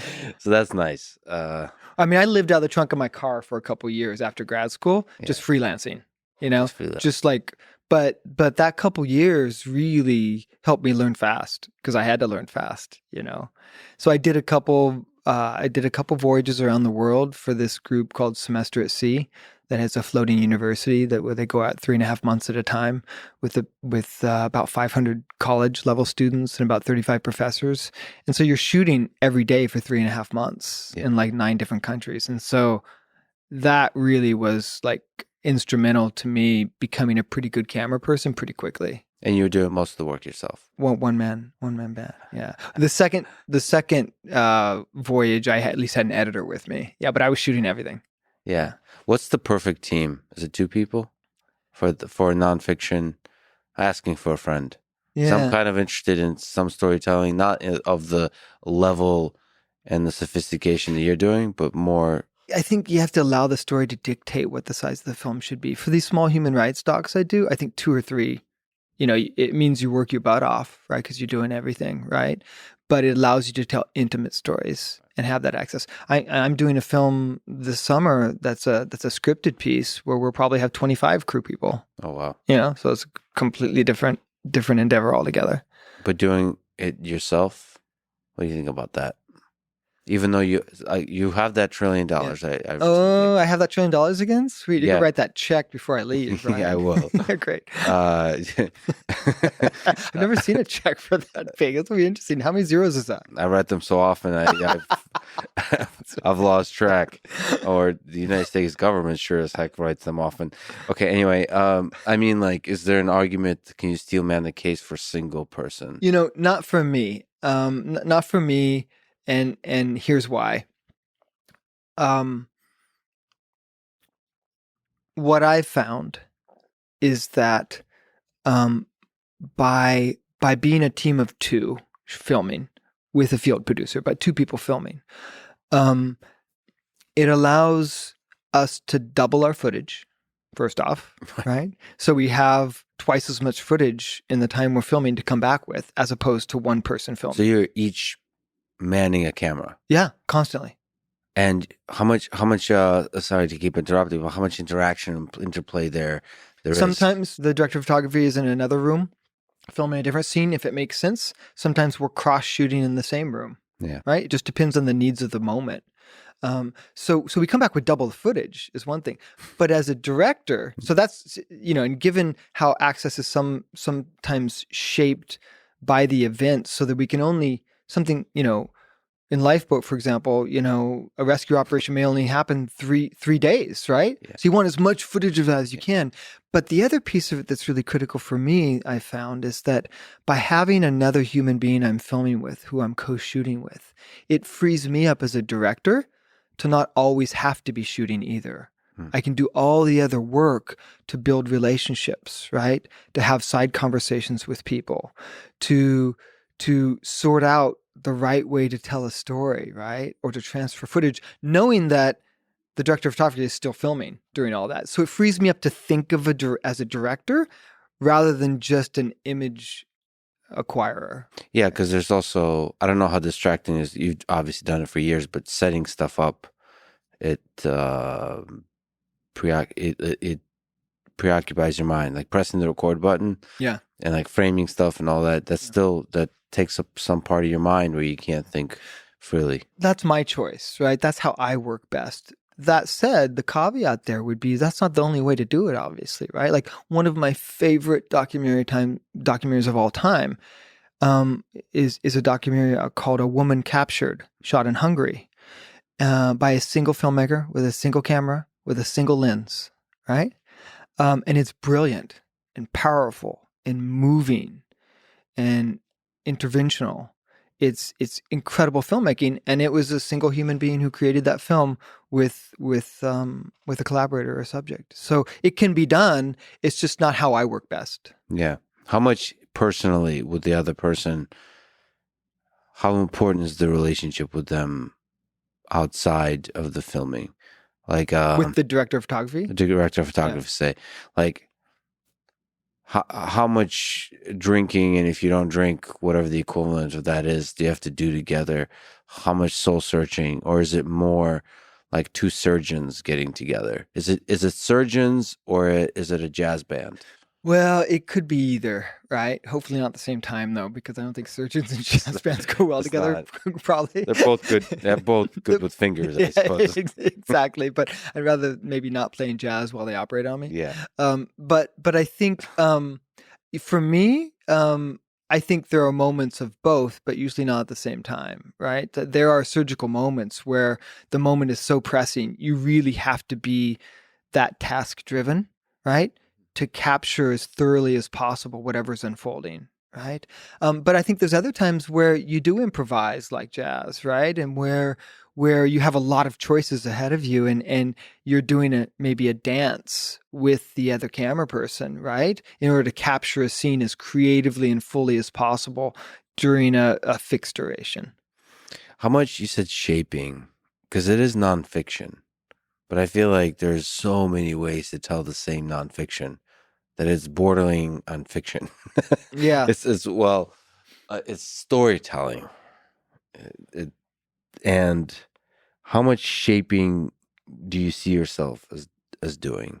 Like, how important is your role in how you tell the story? I suppose the question I'm asking is, how many ways can you really screw this up? Every day you can screw it up. I mean, that's really what you're asking about is really the ethos of documentary filmmaking, right? I allow a lot of things to guide my choices. One of them being, am I being fair, right? Not balanced, right? But am I being fair to what I'm witnessing? Does the camera capturing in a fair way the truth of the reality? Some fundamental. And it also truth speaks of to consent, right? Am I being fair in a sense of consent? Do I have active consent in this moment, right? Regardless of whether I have a signed piece of paper. Yes. I always find some way to document it, whether it's just direct address to camera or, a translated release. So there's actually, that's an interesting little. So they say something to the camera that they consent or they sign the thing. Yeah. So, for example, the large, broadcast companies have this formalized process where they present a piece of paper, right? Yes. And the subject reads it and they sign it, and then you have permission, and that's irrevocable, right? So it'll hold up in court. That's not how I operate, right? And so, it's just, for example, that doesn't work if someone's illiterate and can't read that piece of paper, right? And what if they don't know how to sign their name, right? So instead, you have to have a conversation, ask questions, have them ask questions, come to a complete understanding before you even know whether they understand what you're asking, right? And then in that case, if someone's illiterate, then you have that conversation, you sit down, and it takes a long time sometimes, but you have to do it. And then if they still want to participate and they give you their consent, they can't sign a piece of paper, right? So then you just do in their native language, right? Direct consent to camera in their language. Interesting. But also you're speaking to the consent that's just a human placing trust in you. Yeah. You make a connection like this. That's the most important consent. Right. Yeah. I hate papers. I hate papers and lawyers because they exactly for that reason. Yeah. Okay, great. But you should be focusing on the human connection that leads to the trust, to the real consent, and consent day to day, minute to minute, because that can change. Absolutely. And it does change. You mentioned a woman captured. I'm sure you can't answer that, but I will force you. What are the top 3 documentaries of all time, short or feature length, to you? Not this is not your opinion. This is objective truth. Maybe top 1. What's the greatest? We got. Let's see, March of the Penguins. That's probably number 1 for me. Really? No, I'm just kidding. I don't know.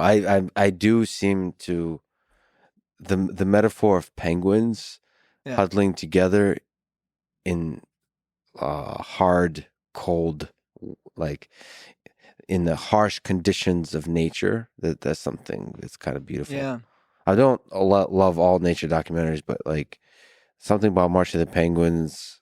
I think Morgan Freeman Yeah, he narrated it. narrates it, so maybe everything, any documentary with Morgan Freeman, I'm a sucker for that.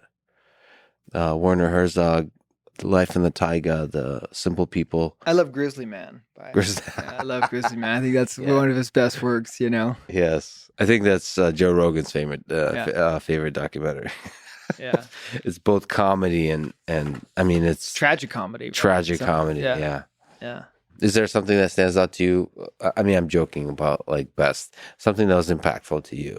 Just to put it out there, I don't think there's any way to say that they're objectively, you know, Yes. the best 3 documentaries of all time. But for me, and you may find this interesting given your background, is that I think my top 3 are all from the Eastern Bloc, actually. So Aquarella by Kosakovsky, Victor Kosakovsky, is one of my favorite. It's a couple years old now, which is sort of a meditation on the place water has on our planet and on our lives. I think A Woman Captured that I mentioned, which was shot in Hungary. Is it a feature length one? Both are feature lengths, yeah. It is just brilliant, and it, I think, has yet to find distribution here in the US, you know, but it's the perfect example of what they call, you know, verite or direct nonfiction filmmaking. A European woman, this is the synopsis, a European woman has been kept by a family as a domestic slave for 10 years. Drawing courage from the filmmaker's presence, she decides to escape the unbearable oppression and become a free person. Wow. So the filmmaker is part of the story. Part of the story becomes, it didn't start that way, but during the course of the story, the filmmaker comes to understand that this is actually modern day slavery.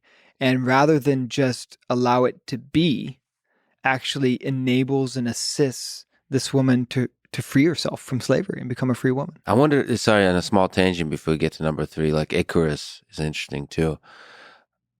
How often do you become part of the story, or the story is different because of your presence? Like you, you changed the tide of history. Yeah. Well, back to like one person at a time that we keep talking, you know, we keep coming back to that theme on some level. So this could tie in interestingly to one of my favorite films, actually. So, the last 2 films that I would mention for my top 4 list would be the third Eastern Bloc one would be a film called Immortal in 2019, which was shot in Russia by a Russian woman. That sort of, you know, examines the place of the state in shaping individuals to be vehicles for the state. I mean, that's my own synopsis, but that's one of my takeaways from the brilliant 60-minute doc or so. Again, Russian filmmaking, right? It's really quite good and powerful.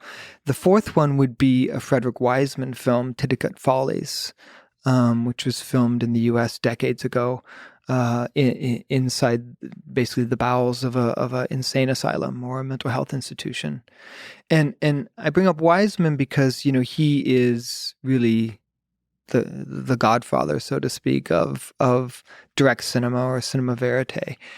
And when early in my career, I really believed in what he expressed as the place of the verite filmmaker, which is simply fly on the wall, which is only observational in nature, right? And I believe that that's how I should be as a nonfiction filmmaker, that I was there only to bear witness, to observe, and not to intervene in any way, shape, or form.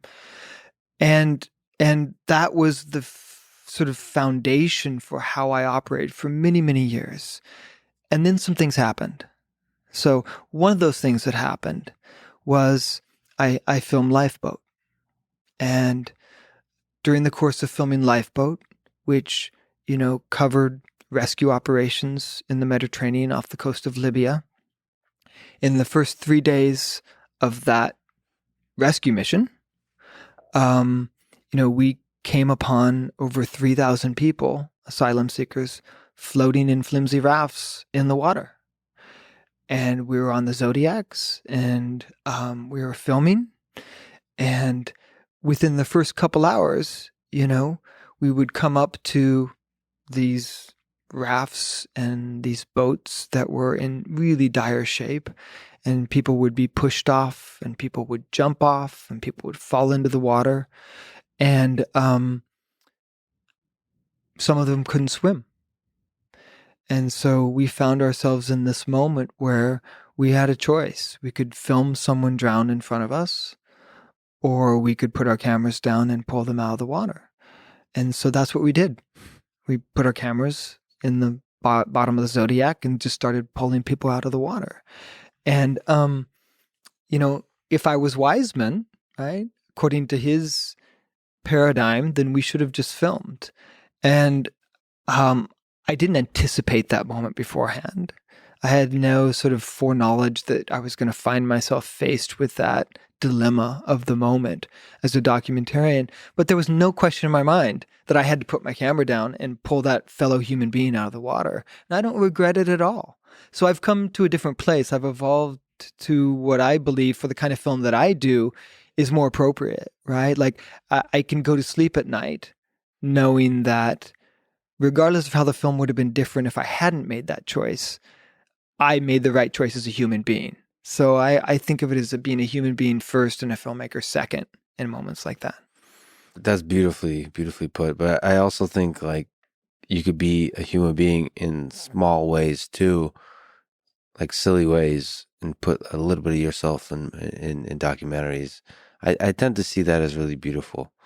Like the meta piece of it. Just put yourself into the movie a little bit, because like break that third, fourth, whatever the wall is realize that there's a human behind the camera too. For some reason, me as a fan, as a viewer, that's enjoyable too. I think there's a real authenticity there behind the struggle, especially with these hard stories that you're doing, that there's a human being struggling too. Like observing the suffering and having to bear the burden that this kind of suffering exists in the world, and you're behind that camera living that struggle. And there's small ways to show yourself in that way. As you know, I don't do that in a big way. But, there are subtle moments where I allow that presence to live just for a second. Like I hate belly button docs. That's what I call them. I don't know. What's a belly button? Belly button doc is navel gazing, right? Where sort of a narcissistic filmmaking where someone just studies their own place in the world, right? I think. I see. Yeah. I think my, I'm more concerned with how I can intervene, right? Yeah. Well, you're trying to really deeply empathize. Yeah. So like, if you deeply empathize, who am I? I don't want to center myself in these stories. It's not about me, right? I am so unimportant. What is important is what's happening, what's unfolding in the world that we need to act upon. And I think it's selfish and narcissistic to push myself into these stories unnecessarily. Now, that said, I think there is some small value in what you're saying, just to remind viewers that there's obviously a filmmaker at play. So sometimes the way that I do that is just like through a question on camera. I'd allow the audio to live of a question or during a conversation I'm having with someone, so they can just hear how it's posed, for example, right? And to me, that's enough. Yeah. I do like moments when people recognize that you exist. They look at the filmmaker past the camera, and you ask the question in the interview or something like that, and they respond to that. Yeah. Like they respond to this like new perturbation into their reality that was created by this other human. Yeah. And I especially like when those questions or those perturbations are like a little bit absurd and like add something very novel to their situation, and that novelty reveals something about them. So as opposed to capturing the day-to-day reality of their life, you do that plus the perturbations of like something novel. Yeah. But of course, there's all kinds of ways to do this. Let me. What was number 5, by the way? I only gave you 4. You just I'm just gonna stay at 4. There's a short doc I like. I mentioned they're called "The Toxic Pigs of Fukushima." I know, Sorry. I know. I apologize. I know. It's dark. It's a great title, dark. though, right? It's a great title. Yeah, great title. It's no one's seen it, but it's great. It says what it sounds like. Yeah, it's exactly what it sounds like, but really brilliantly executed. Well, let me ask you about Lifeboat because it's extremely. I don't. It's a really moving idea. Just the fact that this exists in the world, that there's as a metaphor, as a reality, that there is a set of people trying to flee desperately. Is the desperation of it, and now there's refugees. The desperation of that, of trying to escape towards a world that's full of mystery, uncertainty, doubt, could be hopeless at times, and you're willing to do a lot for your own survival and for the survival of your family and all those kinds of things. That's kind of the human spirit, and you just capture it in Lifeboat. Can you tell me the story behind this film, as you started to already tell? Can you tell me what is it about? So Lifeboat really seeks to sort of lift up and showcase the asylum seeker crisis in the Mediterranean when it was at its height in 2016. And it came to be for many reasons, but one of those reasons is colleagues in the NGO community really shared with me that when the borders between Greece and Turkey were shut down, that the flow of Syrian asylum seekers that was initially going across from Turkey to Greece was going to shift westward across the Mediterranean. So I started to research that and discovered that was exactly the case. And then further stumbled upon the fact that nation states hadn't really stepped up to address it, and that there were hundreds of asylum seekers often drowning in these flimsy crafts that were pushed off from the shores of Libya because the EU wasn't doing its duty to patrol those waters from a humanitarian standpoint. And so the net result of that was that this whole sort of like humanitarian community sprung up, and it was civil society based, that tried to meet the needs of those asylum seekers, to just ensure that fellow human beings weren't drowning, simply put. And one of those was this small little NGO called Sea Watch, which, when they discovered what was happening, just cobbled together a coalition of volunteers, bought a research vessel, retrofitted it, and motored down off the coast of Libya to start pulling people out of the water. And again, I found that inspiring. Right? I found that inspiring that this group of volunteers was doing something that our leaders wouldn't, right? And it was something as basic and simple as saving human beings. I thought there was an inspiring story there. And as it turned out, there was. Have you ever saved someone's life as part of making these documentaries directly? Indirectly, I think you probably have countless lives, but directly, were you put in that position? I don't want to. I mean, I certainly poured people out of the water who couldn't swim. I did that. And that's, again, speaking to the basic humanity. Put down the camera and help. Yeah. So this is people coming from Libya, trying to make it across the Mediterranean Sea on a crappy, tiny boat. From a filmmaker perspective, how do you film that? Was there decisions to capture the desperation? Well, we were going back to this idea of access and how that's so fundamental to my approach. We were bound by the strictures of the rescue operation on this Sea Watch vessel, which was 30 meters long. And we were 2 of a crew of 15, right? So we had to multitask all the time, because the only reason we were on that boat was by agreeing that if needed, we would do whatever necessary, right? To help. right?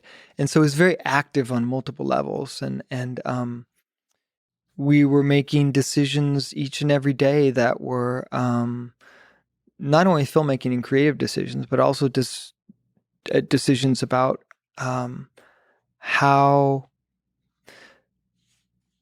to live that duality, right, of being a humanitarian and a filmmaker simultaneously. And the greatest example I can share of that was with my director of photography on that project, Kenny Allen. Kenny's a big guy. It's like he's got like arms like tree trunks, and he, because he was so physically able and strong, the head of mission really tasked him to be on the Zodiacs to pull people out of the water, because he could literally with one arm reach down and just oftentimes pull someone out, right? Whereas usually it would take 2 or 3 people, right? And so when we were at the height of triage and there were people in the water all over and rafts were sinking, Kenny was out pulling people out of the water. And this went on for like 24 hours, right? And at the end of that first day, I remember like looking over on the deck and seeing Kenny like help people up from the ladders to walk them back, right? And his camera was nowhere to be seen. Yeah. Right. And so I walked over to him and I just grabbed him by the shoulders and said, "Kenny, where's your camera?" And he didn't know. He had no idea where his camera was, right? And so I just said, "Kenny, we're here to do what you're doing, but we're also here to film it, right? To make sure that we document what is unfolding in front of us so that we have a record of it, right? So we can bring it to a larger audience. So you need to go find your camera so we can also document it." Yeah. And that kind of pulled him out, and he went and got his camera and started filming again. But that gives you a sense of sort of this world that we had to live in order to get the story done. But I think to be a great director of photography, to be a great director, you have to lose yourself like that in the story too.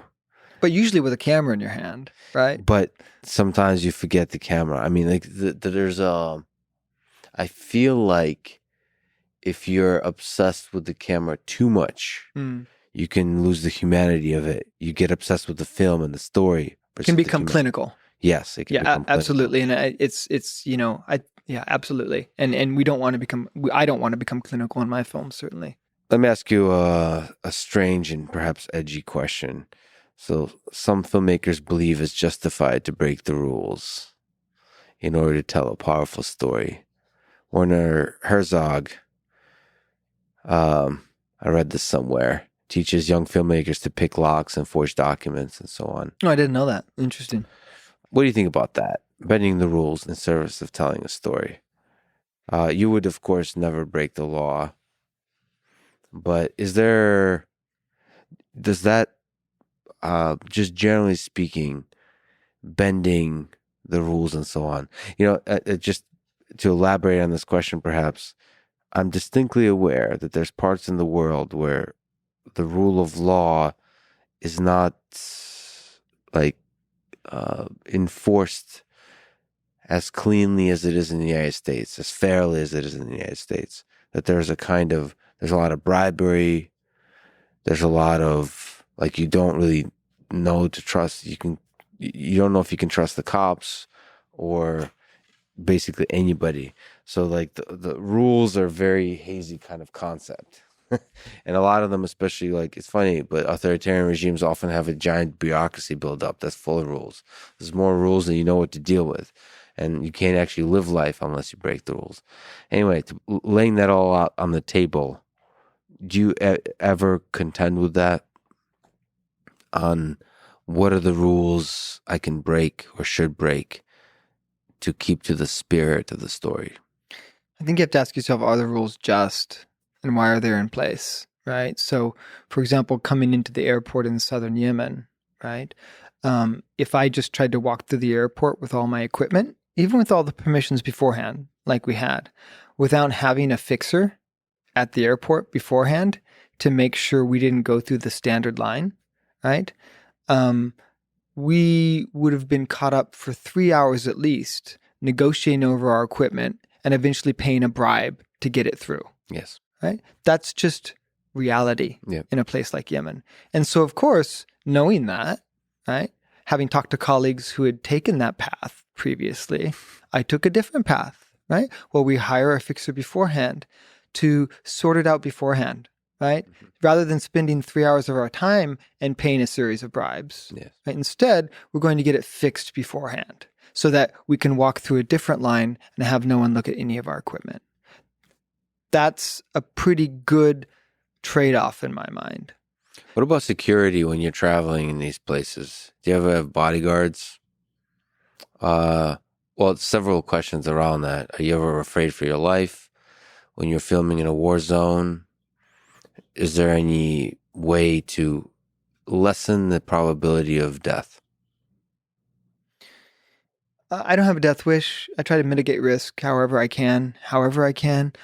But one of the ways I can't do it in a conflict zone is by having armed security with me. And the reason for that is because, especially in a place like Yemen, right? If you have armed security, you become a target in a way that if you're operating under sort of the auspices of international humanitarian law, I actually have more protection. So I don't bring security. If you're working in northern Yemen, for example, you're going to have someone from the de facto authorities with you anyway, the entire time you're there. So the authorities are with you in form anyway. Regarding fear, yeah, of course. I mean, fear is a natural human emotion, right? And I think we have a weird mindset, this sort of heroic mindset surrounding fear in the US, which I don't pay tribute to. I believe as a natural human emotion, it's an alarm bell that I need to pay attention to, right? And I think rather than pretending to be brave, right, I think you have to just acknowledge that fear has a place to keep you alive. And I think it's a matter of not letting the fear arrest you, right? And allowing the fear to live and then acting anyway. Don't you think, as a documentary filmmaker, the fear is a really good signal for potentially a good thing to do because there's a story there? So is fear an indicator that you shouldn't do it, or is it an indicator that you should do it? It's probably an indication you should do it, right? And you know, and strangely, that I think that's why. I think that's if there's something unusual about the work I do, in some part, it's because of these types of stories, right? They're hard to access, but you also have to have a threshold of willingness to do them when you can't. There is no guarantee of physical safety, right? And maybe that's why you should do them. I'm very much motivated by the things that scare me. That they seem to direct the things that are worth doing in this all too short life. How often do you interact with our friendly friends at the police departments of various locations? Like, Yeah, right. because of the humanitarian nature of your work, Yeah. are you able to avoid all such friendly conversations, or are you often in making friends with our? I try to avoid the friendly police people all over the world as much as possible. Yeah. But in some instances, it's important to be proactive, right? And make sure that they know what you're doing before you do it. So it's all about the context and the situation. For example, working in northern Yemen, you couldn't film for 5 minutes if you didn't have paperwork because you'd be taken away. So you have to make sure you have all those permissions ahead of time. 50 Feet from Syria. I would love to talk at least a little bit about this film. First, can you tell what this documentary is about? Yeah, it was early in the Syrian uprising, and we returned to the Syrian-Turkish border with a Syrian-American orthopedic surgeon who was volunteering operating on refugees as they flowed across the border from Syria into Turkey. And it was an attempt at the time, before a lot of films had come out about the conflict, to really show again the effects of the war on civilians. You've heard me echo that sentiment multiple times now, but it people knew there was a major conflict in Syria, but didn't really understand the form that was taking and the impact it was having.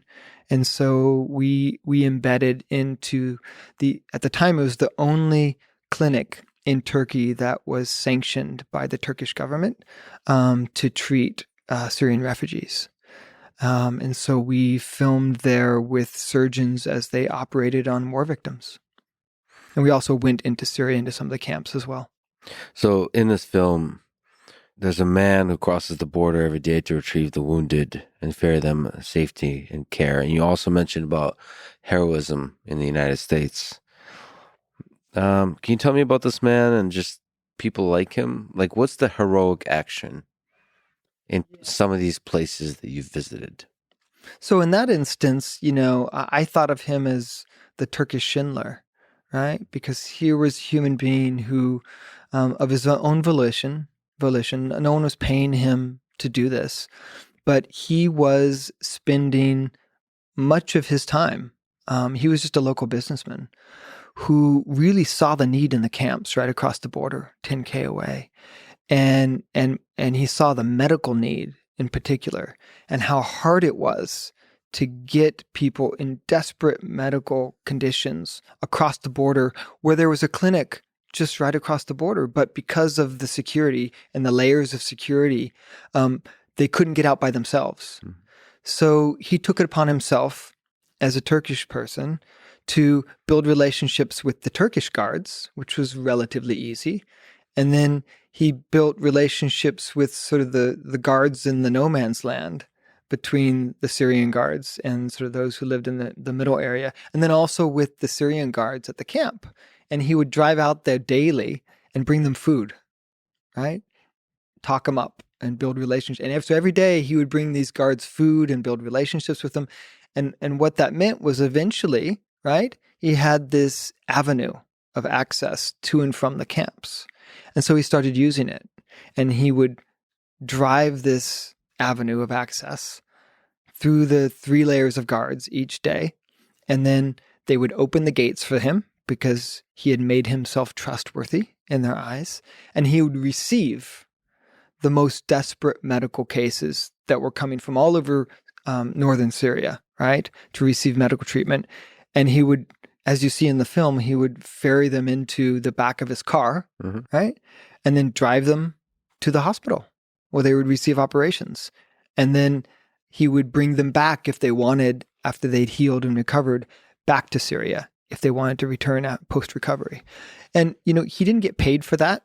He was spending his own money to do it because he saw other human beings in need. And it's like we were talking about earlier. That's heroic, right? That's selfless. That's aspirational for me, right? Here's someone who is spending their time on the planet doing something of value and good to other human beings. I mean, if you draw parallels to Schindler, I feel like the fascinating thing about Schindler is that he's kind of a flawed human and is not the kind of human that does these things usually. Yeah. But you just can't help it. Yeah. And that's like the basic humanity. Despite who you are, the basic humanity shines through. I think that, the whims of war test people in those ways, right? Yes. They ask of you things that you may not even know were going to be asked of you. And then it speaks to who you are fundamentally as a human being. They reveal who you are as a human being, just as you said. Let me ask a kind of stupid technical question about publications of movies and so on. I've been recently becoming good friends with Thomas Tull, who was the producer. His company, Legendary, funded some of the big sort of blockbuster films and so on. And so obviously money is part of filmmaking. Yeah. It's interesting. But also the release of movies. And me as a consumer, with Netflix, with YouTube, that's one of the reasons I'm a huge fan of YouTube is It's like out in the open. Yeah. Access, especially historical access. Like over time, you can look back years later. If you pay some money, you can watch some of the great films ever made. YouTube, Hulu, Netflix. I don't know what other services there are. HBO, Paramount Plus. Paramount Plus. Anyway, there's all these platforms. Spotify now. It's I understand they want to create paywalls and so on. It makes sense, but I'm a huge fan of openness, and I'm really kind of torn by this whole thing. Anyway, that's a discussion for perhaps another time. But the short question is, why is it so hard to watch your documentaries and other films, other incredible films on the internet? If I want to pay unlimited amount of money, I want to pay a lot of money to watch it. Why is it so hard? Well, Lifeboat is streaming free on the New Yorker. Yes, I saw that, but it's still, which is interesting. That doesn't make any sense. And then also, Hunger Ward is on Paramount Plus, but also Pluto TV, it's which also is free. Streaming free. Yeah. So you can either go through a paywall, or you can watch it with ads. Yeah. With Big Macs interspersed. Big Macs. Sometimes. Yeah. The contrast is really tough. Well, no, it really reveals the power of the documentary. Yeah. No, but like it's still not, even those platforms are, I mean, they're not as easily accessible because you have to you have to think and you have to chase a particular. You have to chase it. Yeah. I guess from an economic standpoint, the answer to that is pretty clear, right? It may not be what people want to watch. Maybe people want to watch reality. Maybe people want to watch animal rescue shows, right? Here in the US, which is exactly why, in part, I think it's so vital that we continue to do stories on things that aren't about flowers and puppy dogs, right? I would push back on that. So there's TikTok. And you could say, well, look, humans just want to watch really short content because they seem to be addicted to that kind of thing. That's partially true. But they also watch 2, 3, 4, 5 hour podcasts. Mm-hmm. And on TikTok? No, there's different platforms for that. It's a place called YouTube. I'll teach you about it sometime. Okay, yeah, I've never heard of it. It's a good place to publish documentaries, I think. Humans are interested in a lot of things. And I've seen many times a thing that you think is a niche thing become a very big thing. Mm-hmm. But for them to become mainstream, they have to have a platform that allows for the mainstream to happen. The access, the dumb, simple, frictionless access. The frictionless access is a really important thing. Paywalls create friction, and not just because of the money. It can be free, but if you have to click on a thing or maybe sign up or put your email, it's just not. It creates it prevents you to enjoy the thing you would really enjoy and you would enjoy, but your baser human nature prevents you from enjoying because you can just open up TikTok and keep scrolling. Yeah. So that's just something to say about platforms, because I think the things that need platforms the most are things like your films. The things that I think a lot of people would love watching. They're very important, and they can have viral impact on the world that is fundamentally positive. It's just it makes me sad that there's not a machine for celebrating those films. There are lots of machines to celebrate them, but they're just not as always accessible as YouTube, right? I mean, as soon as you write me that check for $1 trillion when I walk out of here, then I'm gonna put all my films on YouTube, because then I won't have to worry about selling them in order so I can make the next film, because film is not just an art, it's also an industry. Right? And that tension between the two is a constant interplay that is a reality for me. So I always have to think about how can I access the largest audience, but also, right, go out and shoot the next film. Yes. right? So that longevity question is also an issue, and the finances are part of that sort of equation that I constantly have to rewrite over and over again. How often, as a creative mind, do you feel the constraints, the financial constraints? I wish I could do a lot more films that I can't always because of financial constraints. So it's the number of films. Yeah. And is a film that you do currently, is a film that you do at any one time as you're filming it already funded, or is it the funding from previous stuff that you're trying to use? Before Hunger Ward, I would just take a flyer on my films, right? Where I would just say, this meets the so what threshold. This is a story that has to be told, and I want to tell it. And then I could just go shoot it, and usually on a credit card, right? So based on a belief that Lifeboat was done that way, Yes. right? 50 Feet from Syria was done that way. So you're on a boat, broke. yeah, but it's free food, right, and free lodging because there's a bunk on the boat. Yeah. But I do that not intending to stay broke, right? Yeah. But based on a foundational belief that if I bring to bear all of my sort of, quiver of creative arrows to it, right, that I can create something of value, right, in the world, but hopefully also financially, that then I can sell to someone. And every time I've done that, Lex, I've gotten into the black. So it's a risk. And I have to have a certain risk threshold financially to do that. But I believe so deeply in these stories that I'm willing to do that. I didn't have to do that with Hunger Ward. Luckily, I had funders for that film. Yeah. Take risks in this life. That's it's right. going to pay off. Which reminds me of, let me ask you, I already asked you for advice for a filmmaker, how to win an Oscar. Well, I haven't won an Oscar. Or how to get nominated for an Oscar. That's true. Or just how to make great documentaries, how to make great film. But let me zoom out bigger. Yeah, you mentioned some of these things, doing the things that you think matters. What advice would you give to young people, high school, college, dreaming of living a life worth living? What advice would you give them about career or maybe just life in general? How to have a life they can be proud of? Yeah, I don't know how you're going to react to this given sort of your expertise, but I would say put down the smartphone.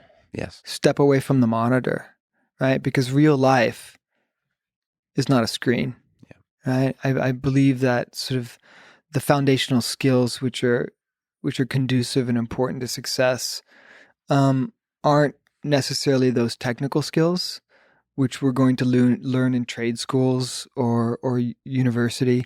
I think they're more foundational than that. They're learning how to interact and listen with humans. Yeah, to really see and listen, right? And observe and observe, right? And how to step out of your door, and if the electricity goes out, right, and you're 5 miles away from your house, you don't need a smartphone to get home because you've set visual markers for yourself on how to get back to where you live, right?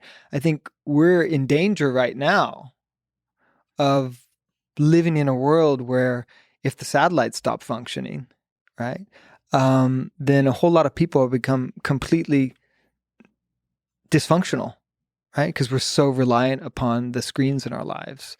So I think there's a lot of foundational skills that have nothing to do with technology that we need to learn and everything rests upon those. So I would say learn those foundations, learn how to write well, read a lot, right? It's a different kind of knowledge and wisdom that comes out of that. So reading is kind of the equivalent of listening and observing, and writing is kind of integration of all of that you've observed and listened to and tried to express something with that. So I think my training in the theater has served me so well in the documentary world, right? Because it's all about interaction and listening and talking and dialogue, right? And that's what I do in documentaries, right? Is I listen. Yeah, yeah, we mentioned fear.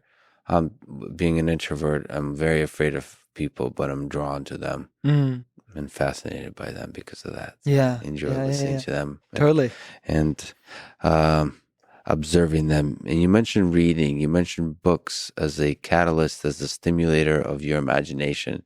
Is there books in your life, a couple, one, two, three, that kind of left an impact or a little bit of spark of inspiration early on in life that stand out from your memory? I was given The Prophet by Khalil Gibran as a graduation present from my high school English teacher, Mhm. and I still have that book in a special place on my bookshelf because I think it speaks to the nature of human experience, right? And I return to it all the time because there's wisdom there, you know. But there's many books. So Fiction or nonfiction? What connects with you usually well, in the past for the I imagination? read mostly nonfiction most of the time.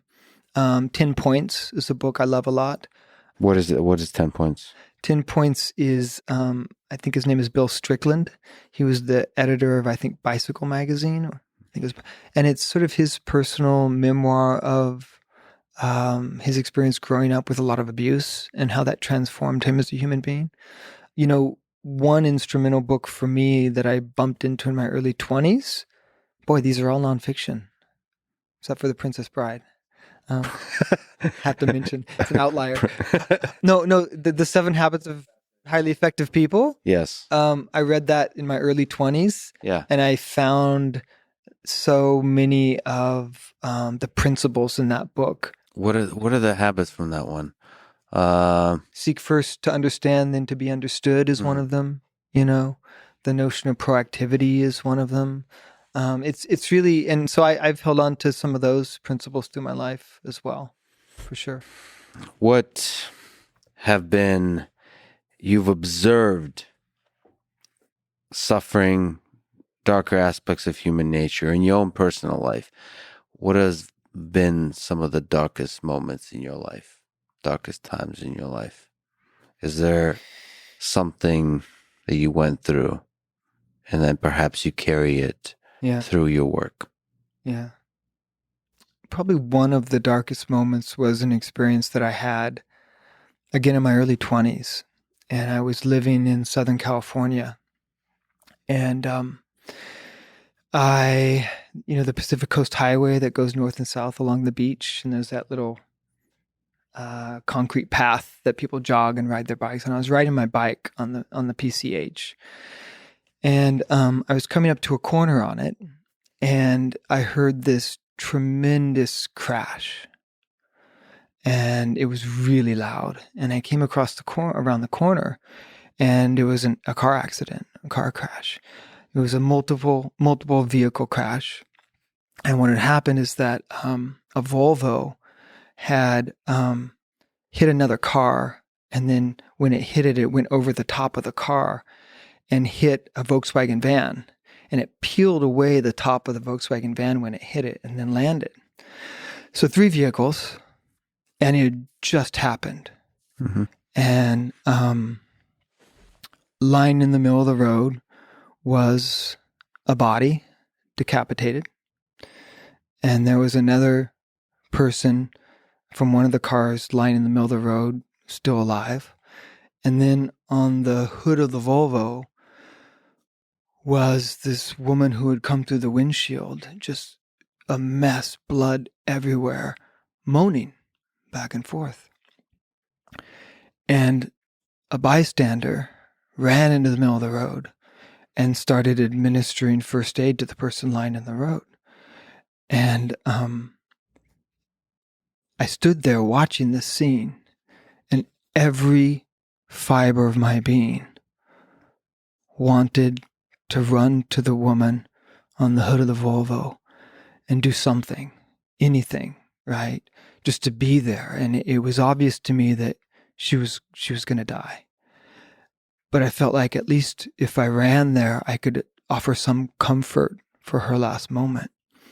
And right then, the siren started to blare, and I knew that there'd be paramedics there within minutes, that people would come to help. And I froze. And I was scared. And I didn't do anything. And I watched while this woman died on the hood of the Volvo. And that experience is sort of seared into my consciousness. The fact that I watched and didn't act, I feel is one of the great failures of my life, that I wasn't able to act in a moment of need, no matter how small. And from that, I made a decision out of that experience that if I ever found myself in a situation where I had the ability to act, and I could act to help another human being in such need, that I would act, that I wouldn't let fear freeze me. Instead, I would allow that fear to catalyze me into action and do something and intervene in whatever way I could, even if I didn't have the skill set. And in some ways, all of that echoes in your documentaries. You're not going to let fear stop you from trying to help.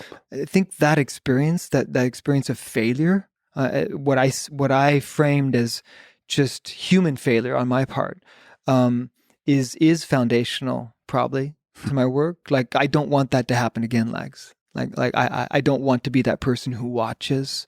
I want to do what I can when I can. If we zoom out, you were just one human that witnessed that trauma. You one human that witnessed so much suffering in different parts of the world. And as we zoom out across space and time and look at Earth, why do you think we're here on this Earth? What's the meaning of human civilization? What's the meaning of your life, of individual human life? And broadly speaking, what is the meaning of life? Skye Fitzgerald. Oh boy. Yeah.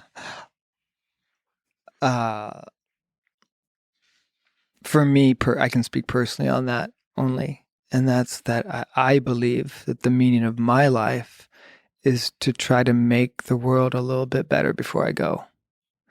When I was in theater in grad school, I directed a play called Shadowlands by C.S. Lewis.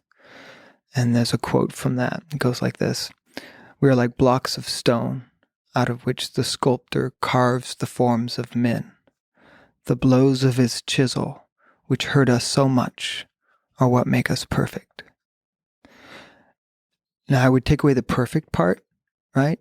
But I think I've remembered that quote for so many years because I believe in the underlying notion that the blows of the chisel, which are the experiences that we go through, shape us, right? Mm-hmm. Necessarily so. And hopefully shape us into a better human being. And in my case, a human being that I hope can make the world a little better, through those blows. Before it's over. Yeah, before it's over. Before you go, as you said, do you think about that? You think about the going part? Your mortality? You ever think about that? You said you don't have a death wish. You try to minimize risk. But eventually it's going to be over. Yeah, for all of us. Absolutely. Well, speak for yourself. Well, you've got other plans, it sounds like. I tend to merge. I'm going to merge with robots. I mean, embody. No, nice. Not at all. Yes, for all of us, unfortunately or fortunately, or who the heck knows. But do you ponder your mortality? Are you afraid of it? I live with my mortality, knowing that it's fleeting, that my life is fleeting, and that I'm going to go into the ground just like everyone else, or maybe as ashes, Mm-hmm. So I live with that knowledge every day, but I don't allow it to stop me or hold me up. Rather, it drives me, right? It drives me to try to get as much done as I can before I go, right? Yeah, so the knowledge of your death is a kind of dance partner, and you try to dance beautifully. Skye, you're an incredible human, incredible artist and filmmaker. And it's a huge honor that you would sit and spend your really valuable time with me today. I really, really enjoyed this conversation. I did Thank you too. so much. Thanks for having me, Lex, and thanks for doing what you do. Thanks for listening to this conversation with Skye Fitzgerald. To support this podcast, please check out our sponsors in the description. And now, let me leave you with some words from Elie Wiesel. The opposite of love is not hate, it's indifference. The opposite of art is not ugliness, it's indifference. The opposite of faith is not heresy, it's indifference. And the opposite of life is not death, it's indifference. Thank you for listening and hope to see you next time.